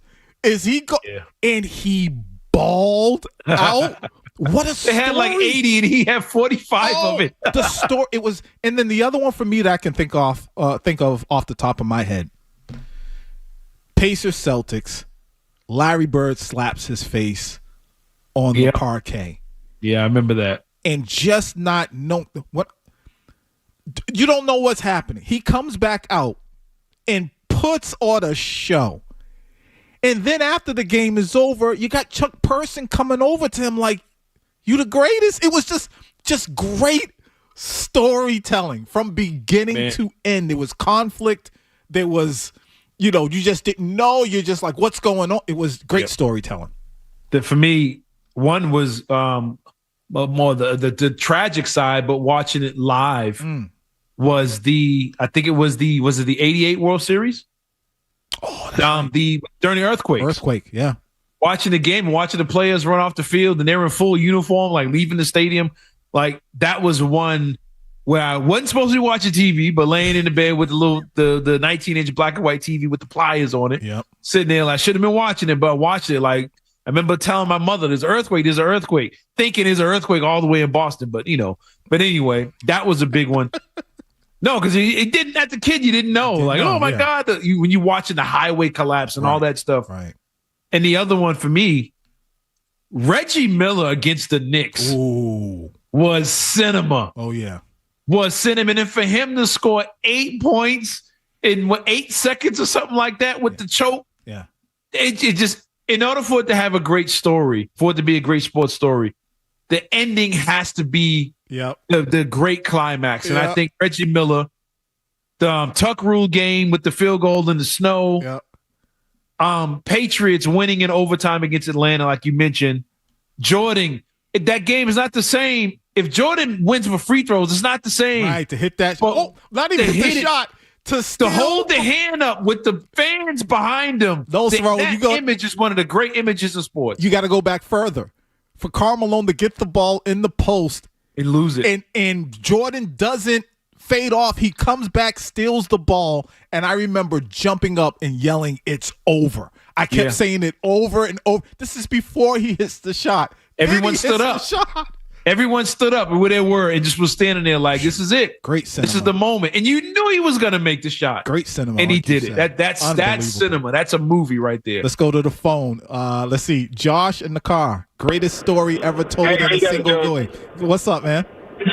Hey, so I thought you hit the nail on the head with the Super Bowl LI. I think that's number one. But a recent one for me was the Isaiah Thomas sister game on his sister's birthday when he dropped 53. Yes. And it was like a question of whether he was going to play or not. And then he just comes in and drops 53 in the playoffs. That one still makes me tear up when I think of that one.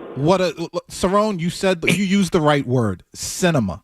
Yeah. Like he said. He did it through tears. He was crying. You got real life things going on. Someone unfortunately passes away. We didn't know if Isaiah was going to play. Then he plays, and not only does he play, he puts on a show. Not only does he put on a show, they win, and then there's emotions throughout. That's a great story in one single game. Every time they interviewed him, he's standing there crying, but yet he was cooking John Wall. We ain't seen John Wall since. He ended John Wall's whole legacy that night. But go ahead. One other one, too, because of the emotion that was involved with it. I think it was the Seahawks, Patriots Seahawks. Mm-hmm. The game, the Malcolm Butler play, Tom Brady in the fourth quarter, it had all the storylines. And then for me, the thing that got it for me was the end of the game. Brady takes a knee, and he's still on one knee. Yep. And when Richard Sherman comes over and tries to shake his hand when he's down on one knee, the Disney music could have started right then. It was like, that's it. It was like that was the moment the whole world said, he's the greatest football player we've ever seen. I think that was his, not I'm going to say coming out party or whatever. That's when he got the crown. Was that his the Picasso? Greatest?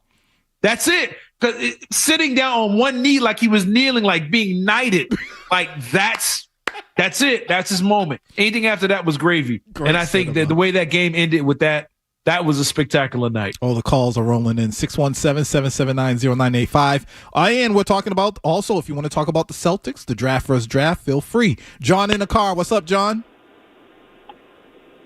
Hey, guys. Hey. This has got to be the best one that you're going to hear today. Okay. The 1980 Olympics, the Americans beat the Russians for the first time ever. And they go on to win the gold medal. Appreciate it, John. Yeah. I was thinking about that one. See, I didn't. That was already a movie. I didn't witness it, so I couldn't put I got you. You have to have witnessed it. But I've heard about it. I've seen the documentaries and all that. So and you hear people in the emotion of what they felt when they saw that happen. I mean, like I said, the Disney they turned that into a movie already because it was such a big moment. I mean, even on the losing end, 86 World Series, Buckner. That's a story. That's a story. That's an excellent story. Oh my God. It's a heartbreak. Like, surprise ending. Like, thought it was over. Like, all right, this is it. We're gonna win it. M. Night Shyamalan ending. Like, no. If you're just joining us, 617-779-0985. We've been talking about the Celtics, their draft, their future, the moves they made, the draft versus draft comparison. Why do we get so hyped up about the NFL draft play when players are chosen, but really not for any other league? It's kind of like we'll see what happens. And then this one, what we've been talking about, the greatest sports story you've ever witnessed in a single game. Cinema, as Cerrone would put it. Chris in a car. Chris, what you got? Hey, what's up, guys? One that no one ever talks about of the 6 Pats wins, the game with the Panthers, 2004. Yeah. Basically, you had 2 different games going on in that game. The first and third quarters, there was absolutely no scoring. Second and fourth quarters, they're just laying haymakers on each other. Yep. Rodney Harrison breaks his arm. And then when the Panthers tied the game up, Ricky Prohl gets the touchdown to tie it. And 2 years earlier, when the Rams and the Pats played in the Super Bowl, Ricky Prohl tied the game with that touchdown too. And what did they do? They went down and kicked a game-winning field goal afterwards.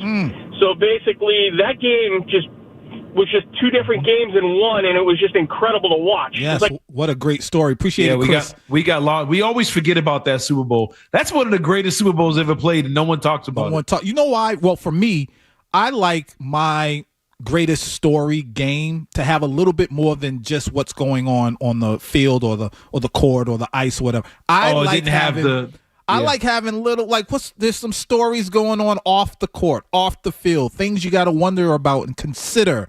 You know, you're like, I don't know. Like the guy who said Isaiah Thomas, tragedy. He had to deal with it, and he got on the court and put on a show, and then there were emotions.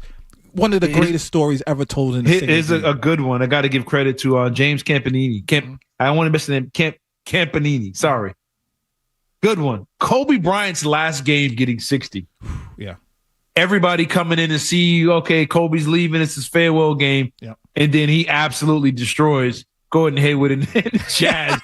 Gives 60 points to go away and drops the mic in the middle of the court. That's cinema. That's cinema. If I'm a Lakers fan, I might have been sitting there with the quivering chin after watching that. Like, could you imagine a Celtic going out on his last game getting 60 like that in front of all the celebrities? That's putting on a show there. That's great stuff. Right. Even if you're not a Lakers fan, and we're not, but you can recognize, man, that was great cinema for one game. That was movie magic, but in sports. Listen, we got to take a break. The phone lines are loaded. Keep them coming. 617-779-0985. I promise I'm going to get to you all. We're going to talk about the greatest cinematic moments in a single game. It was a random thing I just threw out there, but it's blowing up. And plus, we got so much more, okay? Stay right there. I'm Leroy Irvin. He's Cerrone Battle. It's 98.5 The Sports Hub.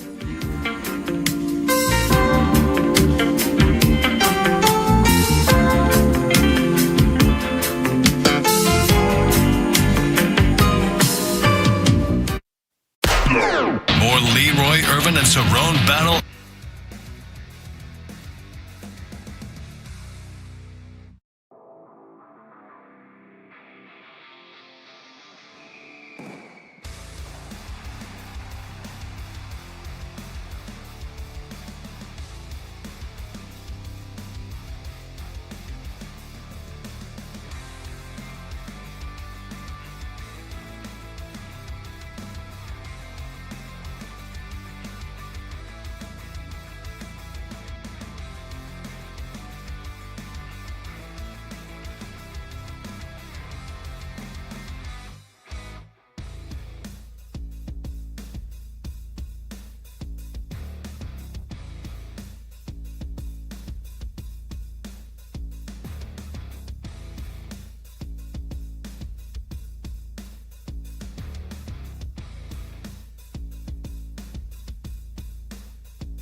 Welcome back, 98.5 The Sports Hub.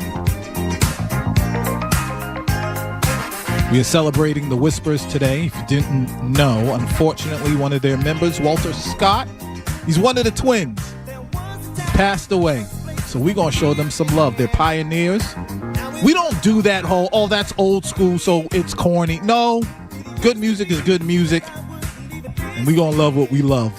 Let's get back to the phones. 617-779-0985. We've been talking about a lot, but right now people are really into this topic of what is the greatest sports story in a single game that you've witnessed. In other words, like Cerrone put it, cinema. In other words, like Cerrone, how you put it, hey, you can almost put a soundtrack to it. That type of, game experience. It's not about a series. I'm talking about a single game. Individual game, yeah. And it started because while I was on vacation, Cerrone, this is how you got me to remember. You mentioned The Last Dance, and it was on TV, and I was actually watching it. And I said, man, when they got to the last game, I was like, yo, that was a straight up movie. We witnessed a movie and didn't even I realized it in the moment. I was like, this is crazy. But I had forgotten how cinematic it was. And so that's where the question it came from, and now people are calling in with theirs. Let's see. Let's go to Matt in Plymouth. Matt, what you got?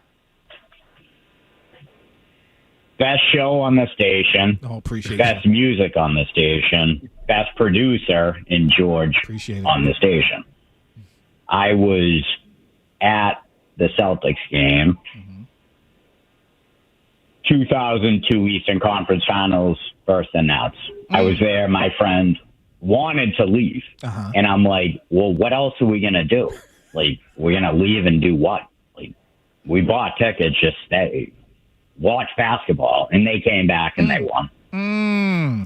Were we there, Cerrone? No, we didn't go to that one. We had, you know what? I tell you what happened. That night's a great night. That's like me and my wife started dating during that time. Right. And we met up with you guys for dinner after that game. And that was my introduction to y'all. And wait, which Nets Celtics game did we go to?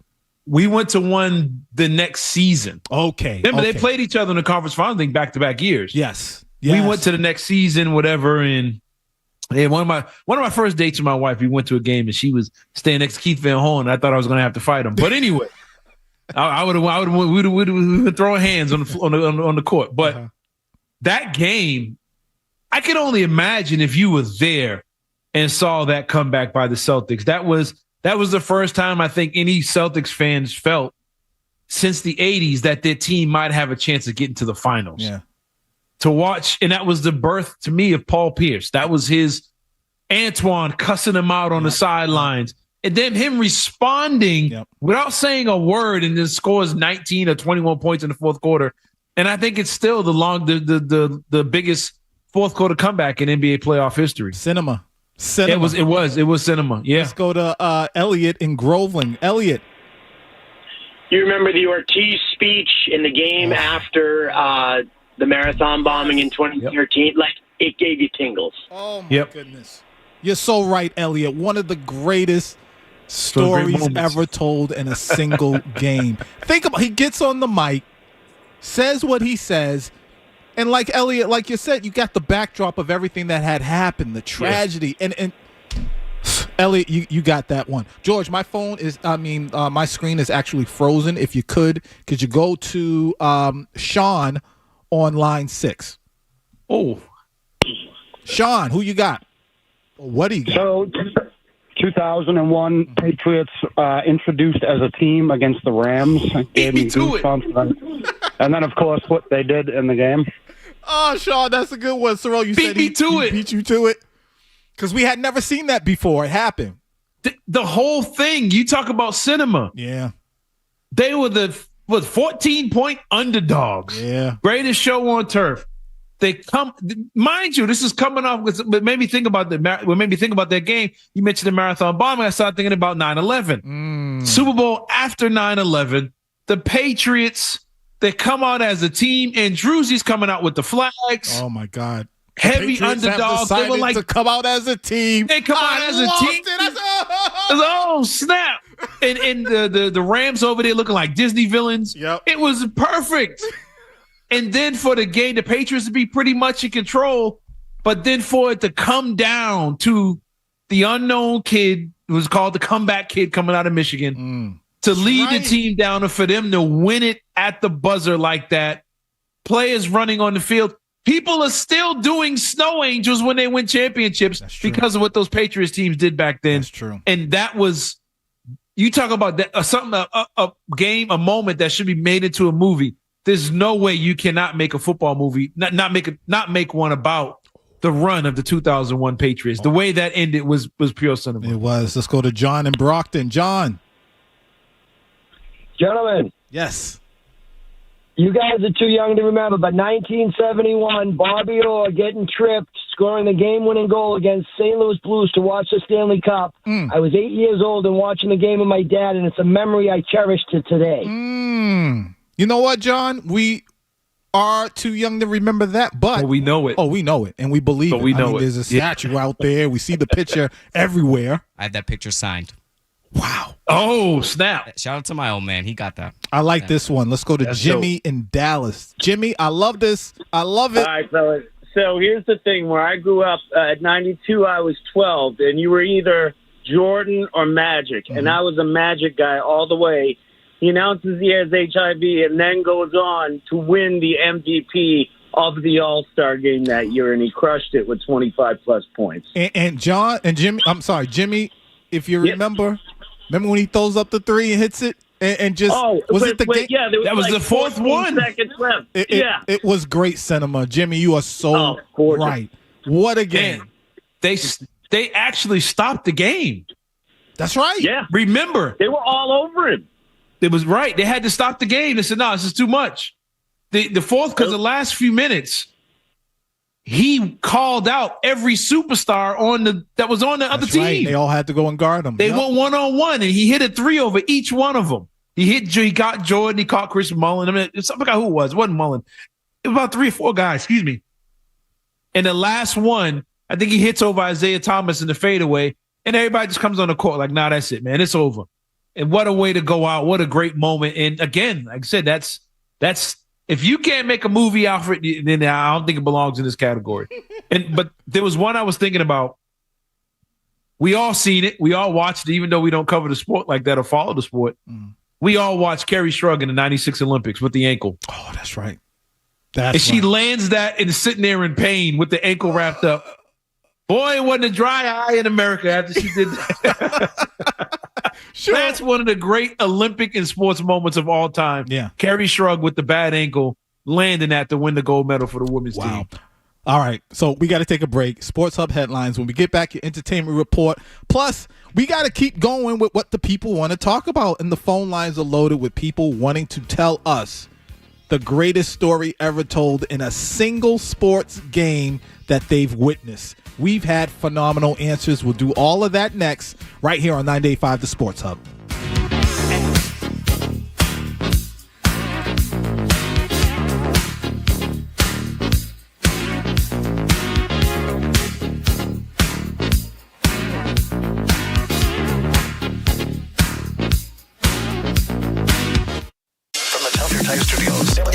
It's not just the games. It's Toucher and Hardy, Zolak and Bertrand, Felger and Maz, Joe Murray. For Boston sports fans, it's 98.5 The Sports Hub. Beasley Media Group Station. Essential Sports Hub headline presented by Celsius Energy Drinks. All right, let's do it. It's now 6 losses in a row for the Red Sox as they lost to the Blue Jays last night, 9-0. The Sox and Jays will play again this afternoon at 4:10. Lucas Giolito is scheduled to get the start for the Sox. In the NBA, center Naz Reid to sign a 5-year, $125 million contract to stay with the Timberwolves, staying in the NBA despite all the drama surrounding the 5th pick of the NBA draft. Ace Bailey, reports are that he will indeed report to Utah for their summer league camp today, so we'll see what happens. In the NHL draft, actor Adam Sandler announced the Bruins' first round pick. George, are you in there? It's all good. He announced the first round pick, and that's right. That pick was the 7th pick. I'm sorry, Carl's going crazy. It's all good. The Bruins selected Boston College's own James Hagan. The Bruins made a trade with the Canadiens and drafted Cooper Simpson in the 3rd round. And in MLS action, the Revs will take on Colorado tonight at 7:30. Your Sports Hub headlines are brought to you by Premier Basement Waterproofing. If you find water from the rain or your sump pump isn't pumping, call the best. Third generation family owned by the Albert family. 844-LIVE Dry or premierbasement.net. It's game over for water. I'm Leroy Irvin on 98.5 The Sports Hub. Listen to it, laugh at it, get mad at it, agree with it, argue about it. It is Boston Sports. Boston Sports. And it is all we do. 98.5 The Sports Hub. Taking your calls, giving hot takes. Leroy Irvin and Cerrone battle on 98.5 The Sports Hub. To them, but before we do that, let's do the entertainment report. So check it out. Yesterday, the movie F1, starring Brad Pitt and Damson Idris, it hit theaters, and I've seen nothing but positive reviews. Not only positive reviews, Cerrone, but reviews from people I absolutely trust. One thing I keep hearing people say to sum up the movie is that if you liked Top Gun Maverick that came out in 2022, you're going to like F1. I might go see it tonight, Cerrone. Have you seen it yet? Do you plan to go see it? Absolutely plan to go see it. I just got hip to the Tuesday night, the Tuesday movie prices. Oh, okay. Yeah. I mean, it was a Regal Cinema and I want to say AMC. Okay. Movies on Tuesdays is like $6. And if you go to Regal Theater on Tuesdays, not only is the movie like $6, but if you have one of those Regal accounts, whatever, the movie theater thing with the app, okay, your concessions are half off too. Ooh, so you can go to movie and popcorn. Popcorn be like $3. This is nationwide? It's nationwide. I might have to wait. It's a way to get people to come back to the movie theater. I might have to wait. Yeah, buddy. We took the whole family to see Mission Impossible, and it was very possible that day. We made that.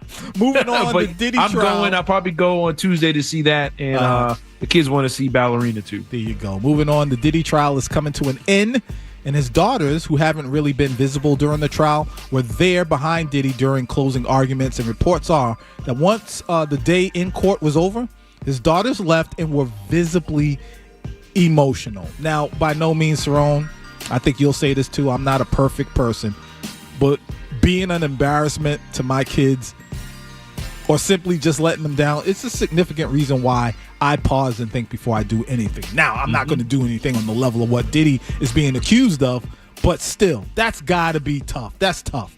And last go ahead. I said it's probably the toughest thing he had to go through the whole trial, watching his kids cry. And last but not least, Major League Baseball rookie Jacob right now, there's a kid out there who plays Madden, who plays NCAA 25, and knows a playbook inside and out. And you mean to tell me there's not a good chance that they won't be able to coach one day? Stop it. They know sophisticated.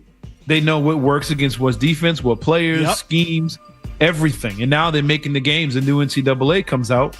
And they've based everything off with the AI technology off the real coaches' decisions and what they do in certain situations. Oh, yeah. And they've incorporated the coaching and their tendencies that they got from EA's AI system. That's going to say, nope, on this particular situation, there's a 99% chance Bill Belichick is going to do this. And that's what they put into the game. It's going to be the people who find a great balance between playing games and learning from it and then going outside and dealing with the real world that are going to succeed in that area. And real quick with what he said about the hand-eye coordination. For those who don't know, have never watched a kid play it, go watch a teenager play Fortnite. Look at the control in his hand, look at the amount of buttons, and look at his focus and eyes. There's so much chaos going on. It's so fast around them on a giant screen, TV, and all this other stuff, and they're reacting to it in fractions of a second. So, of course, now when you see a baseball coming at you, not only could you see it and determine what kind of pitch it is coming at 90 miles an hour, they can see the spin on the ball. They can see the stitching because they're so used to seeing high-speed images at 60 frames a second in 4K moving at lightning speed in every direction with the sound incorporated around them. So, of course, their hand-eye coordination is going to be on a level that even our generation has never seen before. Wow, and that's your entertainment report. Now, let's get back to the phone calls. It is dominated right now because we asked the simple question, what's the greatest story ever told in a single sports game that you witnessed? Cerrone said cinema. What's the greatest single game that you could probably have a soundtrack to the entire time and it would make all the sense in the world? So let's get back to the phones. Let's go to Al in Dorchester. What's up, Al? Guys, what's up, man? How you guys doing? Good. How are you? Good. 84 finals. It sort of paralleled something similar to what was going on personally. They were going to get swept until Henderson stole the ball. That same year, my mom went down to the Bahamas, got sick. She almost passed. And it was sort of like that fluctuation in that series is sort of what we dealt personally on whether or not she was coming home. And that clothesline was the turning point. And by Game 7, she was home. And I knew, I said, they got it. Wow. Appreciate it, Al. Thank you for sharing. That's pretty cool. That is cool. Let's go to Chris in Attleboro. Chris. Hey, how we doing, fellas? Good. So I got to shout it out, man. I feel like this isn't really mentioned enough, but back in 2004, Houston Rockets versus the Spurs, seeing Tracy McGrady drop 13 points in 33 seconds to close that game out. And that was one of the most crazy. He turned into a god that night. I couldn't believe what that man was doing. Appreciate it, Chris. See, That's for a me, good one. it has to be a great story from beginning to end, not just the end. Yeah, that was a magical, but it was a Disney fourth quarter. Yeah. That was one of the, it was like an Angels in the outfield. Like, yo, what happened? How was this dude not missing a shot? How was he even getting the ball back? Right. Over and over again like that in the last 30 seconds. I can't believe I'm about to say this, but this has to do with LeBron James. Cerrone, what was that game when he went off against the Detroit Pistons? Detroit Pistons, I think it was young game LeBron. 5. I think it was game 5 in Detroit. And I'm not going to lie. I can't stand the dude. I am not going to lie and sit here and say I wasn't Morpheus saying, oh, he's the one. That game was That's him. Oh, my God. Like, oh, we got one. He is him. Was it 29 points in the fourth quarter or 29 straight points? He went off. He went off. And it was magical. It was. But the sad thing is we've been waiting for him to do it again, and he hasn't. But that was one of the great NBA moments of all time on the road at Detroit. That was his coming out party. And I think it was 29 straight points in the fourth quarter that he scored. Unbelievable. Let's go to Stanley in Leominster. Stanley. I'm laughing because I'm not going to say no names. I was with someone. Well, it's okay. Stanley's funny. Well, no. I was with someone, and we were going through Leominster, and they was like, Leo Minster? I said, all right, get out the car. But anyway, Stanley, who do you got?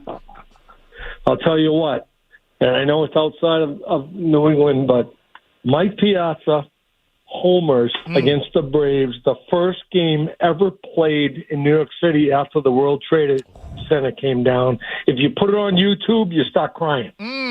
Gee. It's a spectacular moment. Oh, my God. Yes. Great cinematic single game.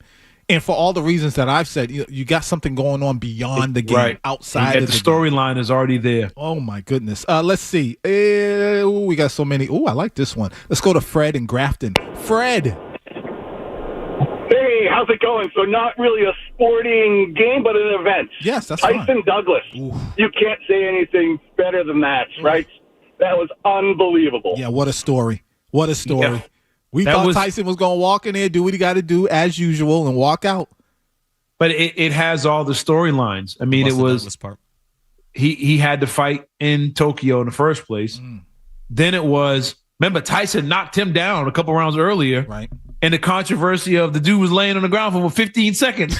Come on, Buster, one. He was waiting. He was caught. Can you, Buster? Could you see me, Buster? 3. Look at me, Buster. 4. And then it wasn't just that Tyson lost that fight. Remember, his whole life changed after that fight. He ended up going to prison and all that stuff. Yeah. That fight was more than just a great fight or losing a match. It literally changed his whole arc of his life and career. Cinematic. Chris and Whitman. Chris. How you doing, folks? 1983. NC State, Houston. I was in the building. My father was a college basketball coach, so they all meet down there at the time. And, North Carolina State is a monstrous underdog, right. and they hang with Olajuwon. And, last second of the game, Derek Wittenberg throws up that 30-footer that gets near the rim, and Lorenzo Charles sneaks behind the defense and slams it home. And Valvano's running around the court looking for somebody to hug. It was just a phenomenal thing to see, and just a total storybook ending for a team that never should have been anywhere near that game, and they wind up winning it and changing Valvano's life and changing a bunch of other lives as well. Chris got one of the best ones. That's a movie, and for him to be there, it takes it to a whole nother level. But even if you weren't, to sit back and watch that, and I was very, very young, but I've seen it enough. The underdogs took out them, and the way they did it, that's just a phenomenal. Oh, I got to put Fab Five, Michigan, the timeout, Chris Webber. That whole game was a movie. Was a movie. That's a great one. Game. The timeout. If there's not a 30 for 30 on that one, it should be. That alone was like, I remember going to school like, calling timeout after that was always looked at totally different after Chris Webber. And I honestly don't think he recovered from that. No, he never did. He never did. He might say today, there's no way. But that was what was it, North Carolina? Eric Montross? North Carolina, Eric Montross and Jerry Stackhouse was on that team. A movie. Man, we got to take another break. We're going to take a break. The phone lines are loaded. I guess we got to stick with it. And we got some other stuff coming up, too. I'm Leroy Cerrone. Cerrone Battle is 98.5 The Sports Hub.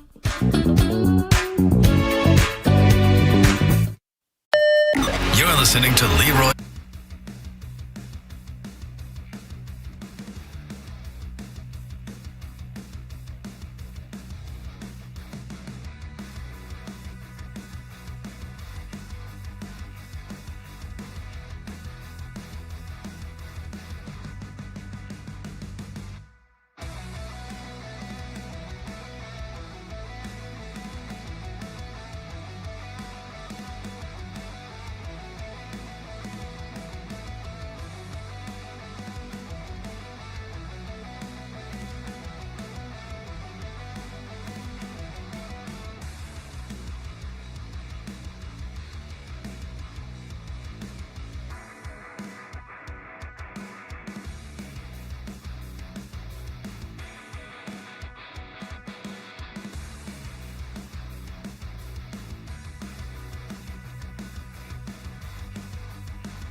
Leroy and Cerrone on the Sports Hub.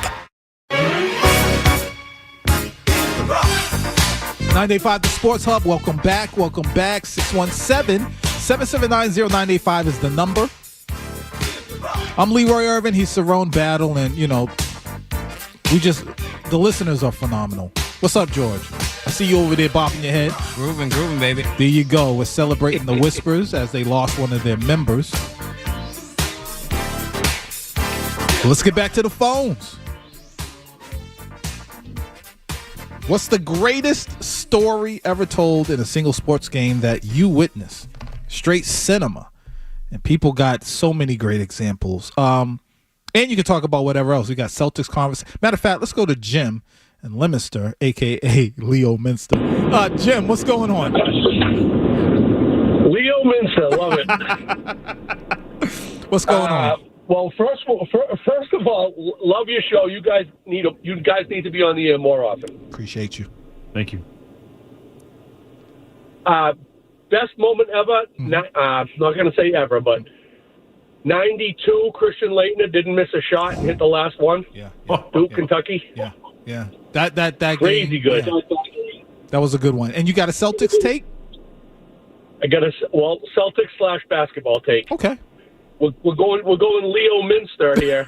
Oklahoma City Thunder coach Mark Daigneault is from Leo Minster. And his father nickname is Whispers, which ties in with what you guys are doing today, which is also great music. I like that, Jim. Connecting the dots. That's movie stuff right there. There it goes. Good stuff.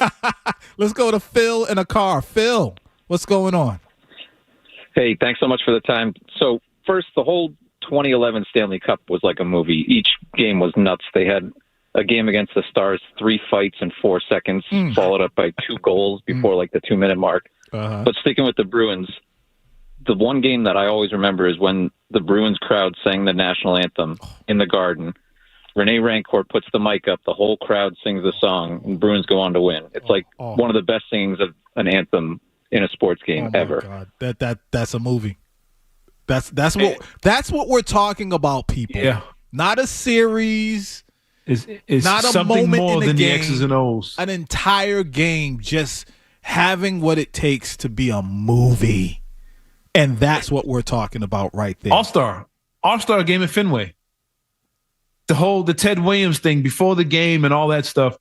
And then for Pedro to go out there and mow down the entire NL All-Star team during the peak of the steroid era. I think you stole Sean's thunder. Sean, my bad. All-Star game, is that what you did? Well, what made it But it's all a good. movie I'll give to you you? another one. But you got to admit, if you sit back and watch that, to see like Hank Aaron and Willie Mays in awe as Ted Williams came out and they all surrounded, it was a pretty cool moment. But how about the Buster Douglas-Tyson fight? Everything leading up to it, the whole madness around it.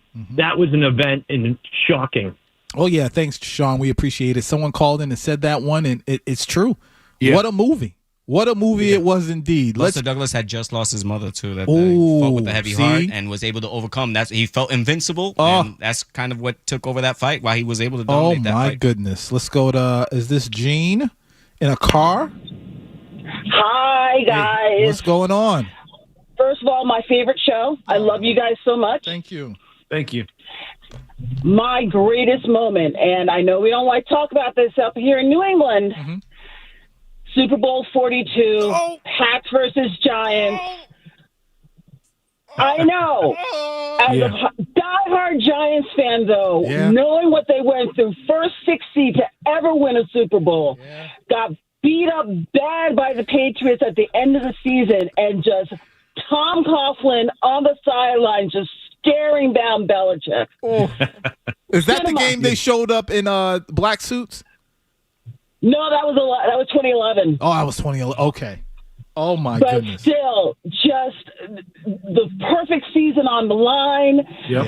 Eli Manning can't run, but he breaks out of 15 tackles to catch David Tyree. Nothing better. Nothing better. Cerrone, I hate to admit it, but she's absolutely right. It is. We kind of act like it didn't happen. No, that's one but of the as outside stories. Football fans, that might be one of the great moments in football history. That was one of the that was the Ben-Hur tragedy of storytelling in sports. Vivid and in slow motion. I remember that. It had everything. Yes, it It did. had the storylines, the record breaking. Can they go undefeated? The heavy underdog. Yeah, the Manning brothers. All of that stuff. And then not want to say controversy, but then you have the Eli with the play, the helmet catch, had the great moment. And then you have the touchdown in the end. And even the Patriots failing, Brady failing to hit Randy Moss down the sideline, and he misses him by inches. That would have changed that whole game. So it has everything. Yeah, you got to put that up there as one of the great cinematic moments in sports. Cinematic games, period. Josh in a car. Josh. Hey, Leroy and Cerrone, love your show. I humbly submit that on a November night in 1984, I was with a bunch of hurricane haters from the University of Florida that witnessed Doug Flutie taking down the Miami Hurricanes with the Hail Mary pass and the Immaculate Reception. Now, John, I have to ask you this because we've all seen that play. But can you describe the rest of the game, like what makes it one of the greatest stories ever told in sports? Just the combination of the situation, the weather, the crowd, the fact that really it wasn't that well attended because of the crappy weather. It wasn't completely packed in there. There were a lot of empty seats. In fact, we had bought a block of 10, and only 6 of us ended up going to the game. But I mean, the Hurricanes being, the big team, Schellenberger and Kozar, and the Flutie underdog, Heisman season. Appreciate it, John. That's another one. Can't argue with that one. That's a good one. That's one of the great moments they show, all the time. That's one of the things you constantly see. That when you talk about the greatest games or the great moments, that one always pops up. And one I would add to that when it comes to college, that I actually witnessed. I was around to watch and casually watched it and was like, oh my God, I can't believe it just happened. Auburn, Alabama. The missed field goal, whatever he took back. And at the last second, all Alabama had to do was make the tackle. All they had to do is make tackle, 108 yards, whatever it is. He runs it back, and we're all given our first wave of incredible memes. We're introduced to the meme culture because of that Alabama-Auburn game. People with their hands on their heads, people crying in the stands. And I'm sitting there like, I've never seen nothing like that happen before. That's one of the wildest things I've ever seen in sports. And at the time, in college sports, if you lose at college football, you lose a game. That's basically a season. Right. So it had all those things. A big rivalry game, in-state rivalry game. And then for them to win it on a 108-yard return off a missed field goal is just beyond crazy. One of the great endings I've ever seen. Now, I'm going to go to Nevin in Haverhill. And I don't know if I agree with this one. Nevin, who you got? What's good, guys? This is a real heartbreaker as a Celtics fan, and I do have 2, so let me just squeeze in another one after this. I'll make it quick. I know the phones are loaded, but the velvet ropes are on the court. The trophy's getting wheeled out for the Spurs, and Ray Allen hits the 3 to send it to overtime. I mean, that was an absolute dagger in the heart. I feel like that one put LeBron over the top, too. Once they beat OKC, it was like, yeah, whatever, they were young, but beating the Spurs was a whole other thing. And then it's a UFC Saturday. Probably won't hear this one very often, but Khabib choking out Conor McGregor, jumping out of the octagon into the crowd, throwing a flying eagle kick. Absolutely crazy. I mean, it changed the whole sport. MMA exploded after that. So. Appreciate it, Nevin. Yeah, if you're just tuning in. Yeah, you're right. The greatest stories ever told in a single game or single event. That Spurs one was wild. Oh, my God. That was wild. Right? Think about the consequences if Ray Allen misses that shot. Right. Tim Duncan got 6 now. Kawhi Leonard got 3. The Heat probably get all broken up after that. Think about where we're ranking these guys. Remember, the Spurs went out and won again. Then they win the year after that when LeBron got the cramps. But I mean, it's just, that's one of the great. Man. Let's go to Mike in Eastie. What's up, Mike? Hey, big fan. I just wanted to say one. I don't think anyone thought of it, but the 07 Fiesta Bowl. You had Oklahoma, like one of the biggest blue bloods in college football, versus Boise State, and this is when Boise State became Boise State, right? Yep. No one thought they could pull it off.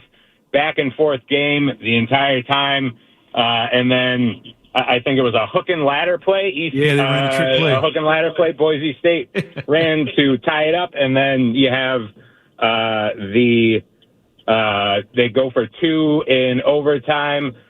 Statue of Liberty play, and then the running back runs into the end zone, proposes to his girlfriend that's a cheerleader. Oh, my God. Like, that's so Hollywood it hurts. There it is, yeah. That is Hollywood. It had everything. Golly.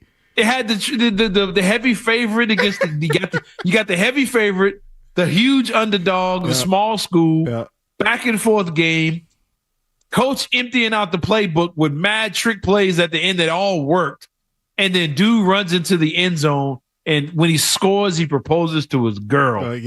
That's a movie. That's a movie. And I think they would end up on the cover. It wasn't Kellen Moore. I know Kellen Moore played at Boise State, but they ended up on the cover of NCAA, I believe, after they won that. So. It was mad weird. All right, 617-779-0985 is the number. We were supposed to talk about a lot of stuff, including Ace Bailey. But Cerrone, the people have spoken.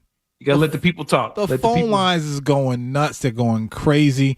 What is the greatest story ever told in a single game or a single event that you witnessed?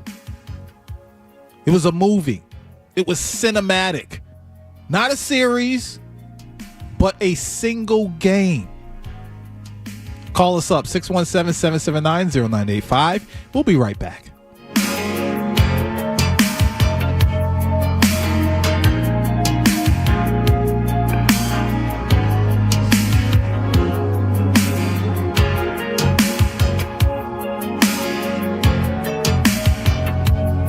Start nothing, George. Don't start nothing. There's going to be some babies, baby. Keep playing this. Stay tuned for more from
Now, Leroy Irvin and Cerrone battle on Boston's Home for Sports, 98.5 The Sports Hub.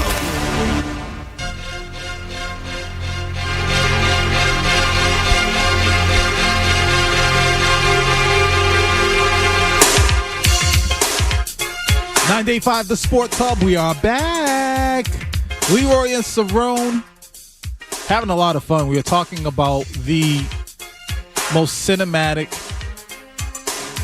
sports games or events. Single game, not a series that you've ever witnessed. It was a movie. It could have been converted into a Disney flick instantly. It was it just had all the elements, and people are calling in. We also got a text, Cerrone, from Aaron, who is the executive producer for WROR's morning show with Bob and LBF. He said the best movie moment ever witnessed for him for a single game was Game 7, 2011 Bruins Lightning, and the final score was 1-0 with 0 penalties. It was the Bruins swan song. He said he still gets chills thinking of that game. Great one. That's a great one. Let's get back to the phones. Let's go with, let me see, there's so many. Oh, I like this one. Let's go with Aaron and Westfield. Aaron. Yeah, so unfortunately my best game was kind of a bitter pill to swallow. It was I had a front row seat for the Miracle in Miami for my 40th birthday, Kenyon Bleep and Drake. So December 9th, 2018, the Pats were dominating the game. Gostowski missed a couple field goals and an extra point to keep it safe. And then the Pats have a lead at the end of the game. And I look at my wife and I say, is that Gronk on the 1 yard line playing defense? And sure as heck it was. And then the play starts, and Drake gets the ball, and I swear to God, the field opened like the Red Sea, and I say, oh, my goodness, we are in trouble. He scores. The stadium goes crazy. It takes us like 2 hours to get an Uber ride back, $200. It's like absolutely horrible. And if this were a movie, you'd see the credits. But then the text comes and says, the Patriots, after this loss, lit a spark under their ass, and they ran the table after and won their 6th Lombardi trophy. And that's the last time they won the trophy. It was bittersweet, but it was amazing. And that's my story, gentlemen. I'm sticking to it. There you go. That's beautiful. And the thing that I respect about Aaron and others, we've even done it, Cerrone. It's some games where you're like, your team didn't come out on top, but you got to give that game credit. We gave LeBron credit. That game when he took on Detroit and went off was a movie. And you got to give him. LeBron's in a few of these. We mentioned the one with the Ray Allen is hitting the shot, but LeBron ultimately wins the championship there. Man, Game 7, Warriors Cavs. First team to blow a 3-1, 3-0 lead or whatever, 3-1, whatever it is. Right. The Warriors blew it. Draymond gets suspended. Storylines there with the low blow. Yep. Andrew Bogut gets hurt. Kyrie Irving goes off for like 40 in 2 of the games in that series. And then you have this Game 7 where it's this high-scoring Warriors team. They're struggling to hit shots. The Cavs can't hit shots. LeBron gets to his infamous block. And then Kyrie Irving with the step-back 3 over unanimous MVP Steph Curry to win a Game 7 like that. That I know we're not LeBron fans, but that was a movie. That was a moment. Yeah. That was one of the great moments in NBA history right there. It had everything. The underdog, the game-winning shots, the key plays, and it was loaded with superstars and all-stars. It had all the makings of a great story. Speaking of the Cavs, let's go to Nick in Attleboro. Nick. Hey, thanks for taking my call, guys. Yeah, I got to bring up Game 7 of 2008 Celtics-Cavs of the semi-conference finals. Watching Pierce and LeBron duel that entire game was pretty epic. Obviously, it came out on top for us, which was good, but you can't really knock LeBron's effort there. I mean, if he had a better team, he might have taken us out, but it was awesome to watch. And I was supposed to be at that game, but I put work first, and sadly, I missed out, and my buddy rubbed it in my face until this day. Poor Nick, but Nick, that's a good one. You got paid. He didn't. Nah, but that's an experience. That's a once in a lifetime. You both saw it. You got paid. He paid money. My God, let's go to Howard and Randolph. Howard. Good afternoon, gentlemen. How you doing? Good afternoon. Good. How are you? Did anyone mention the Kirk Gibson home run off Eckersley? Nope. In the 88 World Series Game 1? Nope, not yet. Great You're one. The first, yep. That was made for Hollywood, in Hollywood. That sure was. Good stuff. Sure was. Yeah, we saw that everywhere after that happened. And every kid did the fist bump after they hit a home run. I don't care if it was playing kickball. When you round the bases, you was pumping your fist just like that all the way around. Let's go to, we got LaCar in Boston. LaCar. Hey, you already know my Malcolm Butler one, but how about in 1982 when the Tar Heel was against Georgetown and Patrick Ewing? The guy mistakenly passed the ball to James Worthy instead of looking for Patrick Ewing for the game-winning shot. But Jordan hit the game-winning shot. That's right. Thank you, LaCar. I always thought that looked suspicious to me. Oh, he's throwing the game away like that? Yeah, it just looked real suspicious. But then I remembered, when you're put into tight situations, you panic. Sometimes, people panic, and no one's exempt from it. You can act like you're the toughest, most prepared person. Sometimes you just get caught off guard and you make dumb decisions in the heat of the moment. I'm glad you brought that one up real quick. We were going to have a segment talking about the whole gambling and stuff like that. Oh, yeah. You notice that a lot of these people's games aren't recent. No one's mentioned a game within the last 10 years or so. And I was thinking as he was saying that, people can't enjoy good moments in sports now or have these epic memories because they're so afraid of thinking everything is rigged. Yep. They're so concerned about their parlay and the betting that they think there's no way that magic moment happened. It had to be because there was a conspiracy, so I couldn't win that bet. And I think because of that, it's making you not enjoy big time what you're seeing in front of you. You can't just sit back and enjoy. Like, think about Jordan hitting the shot over Utah. Everybody would have said Karl Malone, he was paid off to let Jordan take the ball because he's so strong. And then they would have said the refs were paid off because they let Jordan push off on Russell. Like, every moment would have been criticized to where the point we wouldn't enjoy the moment. The Tuck rule today, that game, oh my God, Las Vegas would have been burnt to the ground. Like, we wouldn't be able to enjoy Patriots Rams 28-3. Not saying gambling didn't exist then, but everybody having the ability to do it on their phone is taking away from people just enjoying the moments of these things. And for 45 minutes to an hour, I'll say, we've taken phone call after phone call about great moments in sports, and nobody's mentioned a game in the last 10 years. And I think that's because we can't enjoy it no more. Not the same, because we're so worried about the fantasy aspect or the gambling or the betting part when it comes to the parlays and everything else. And to the point we don't trust anything anymore, but it's all our own doing. Oh, yeah. We got to talk about that next time we're on. We've been holding on to that for like a couple weeks 4 weeks or whatever. Yeah. But we'll get into that for sure next time we're on. Let's see. Mark. Mark in New Hampshire. Yes, sir. All right. What you got? All right, guys. Love your show. This one breaks my heart to this day. I'm a little bit older than you fellas. I was 14 years old, running home from junior high. One game playoff, 78 Sox Yankees. That's a movie in the making right there. And can you explain why to you? Why is it such a movie? Well, so to begin with, the Sox blow like they always did, a huge lead in the regular season. But then they got to come back, win 9 out of 10 to force this one-game playoff at Fenway. Yep. And I'm telling you, I'm 14. Yastrzemski was my hero.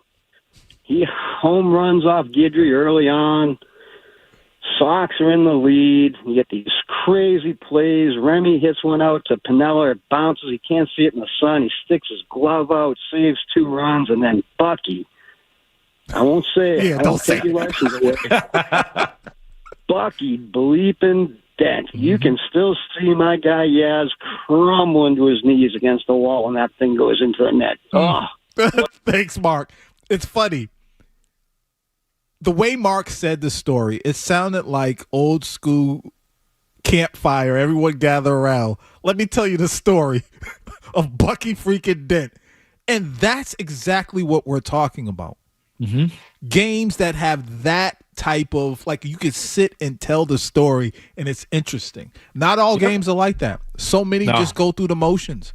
And it's just like it doesn't have that story impact. but we're talking about the ones that do, and that was a perfect one. Let's go to Jeff in Manchester. Jeff. Yes. How you doing? Hello? Yep, we're here. We can hear you. Oh, okay. Yes, I was just surprised. Great show. Thank you. It was a cross between Ali Foreman, but I have to go with something when I was a kid because I'm showing you my age. In 68, I was 6 years old, and I remember this like yesterday. It was the Mexico City Olympics, and it was a marathon, and it was all over with. And they had gone on to something else. The marathon was over for about an hour. And all of a sudden, this guy comes in, and he's got bandages hanging from his leg. His name was John Aquari, and he was from Tanzania. And he was determined to finish the marathon, and he's kind of limping and everything. If you guys get a chance, the reason why I'm saying this is because I'm 6 now, and I remember it like yesterday. And there's not many memories I have at that age. It was the greatest thing I've ever seen of perseverance, and I've never seen anything like that. I don't think there's ever been a moment like that in Olympic history. So I just thought I'd give this guy a shout out. You guys got a great show. Thank you. Appreciate it, Jeff. He got me interested. Now I got to go look that up. Yeah, I got to see that one. Perseverance. He got stuff hanging off of him. He's trying to finish. That's a movie. Let's get these last three in really quick. Dylan, or do you say Dylan or Dylan? No, it's Dylan. Okay. Yep. Thanks, guys. Yeah, I hope you're having a good day. Yep. Thank you. I'm here in the car with my puppy Ozzy. He says what's up as well.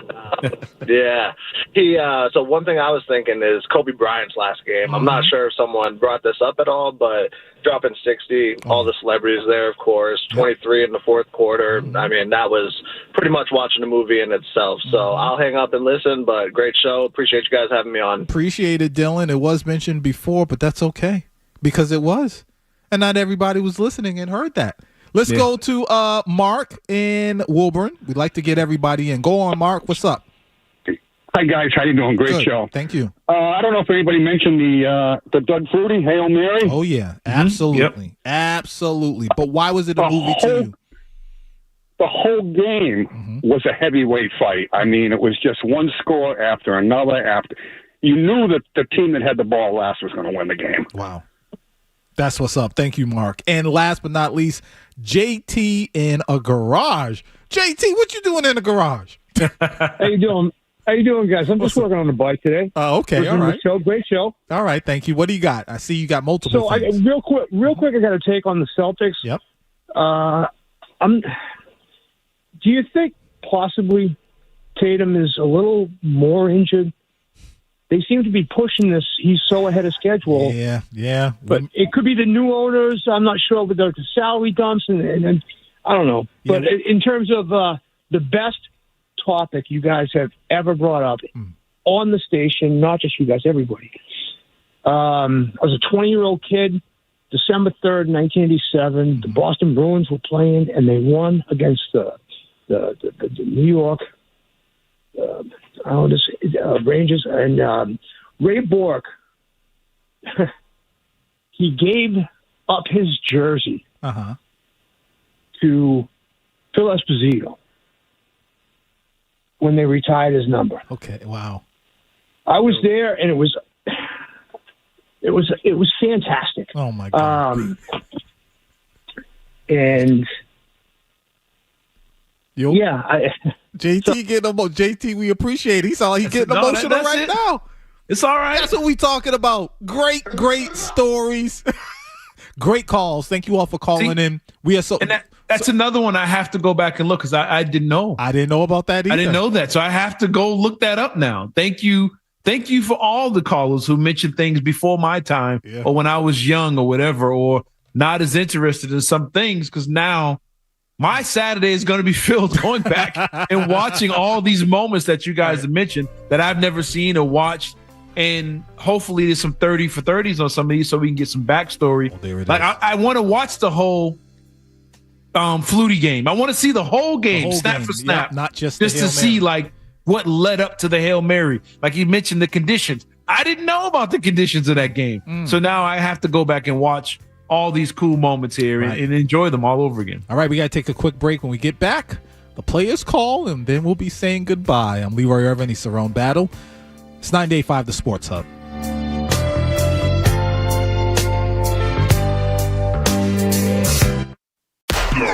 More Leroy Cerrone.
local guys, lots of local sports talk. Leroy Irvin and Cerrone battle on Boston's home for sports. 98.5 The Sports Hub.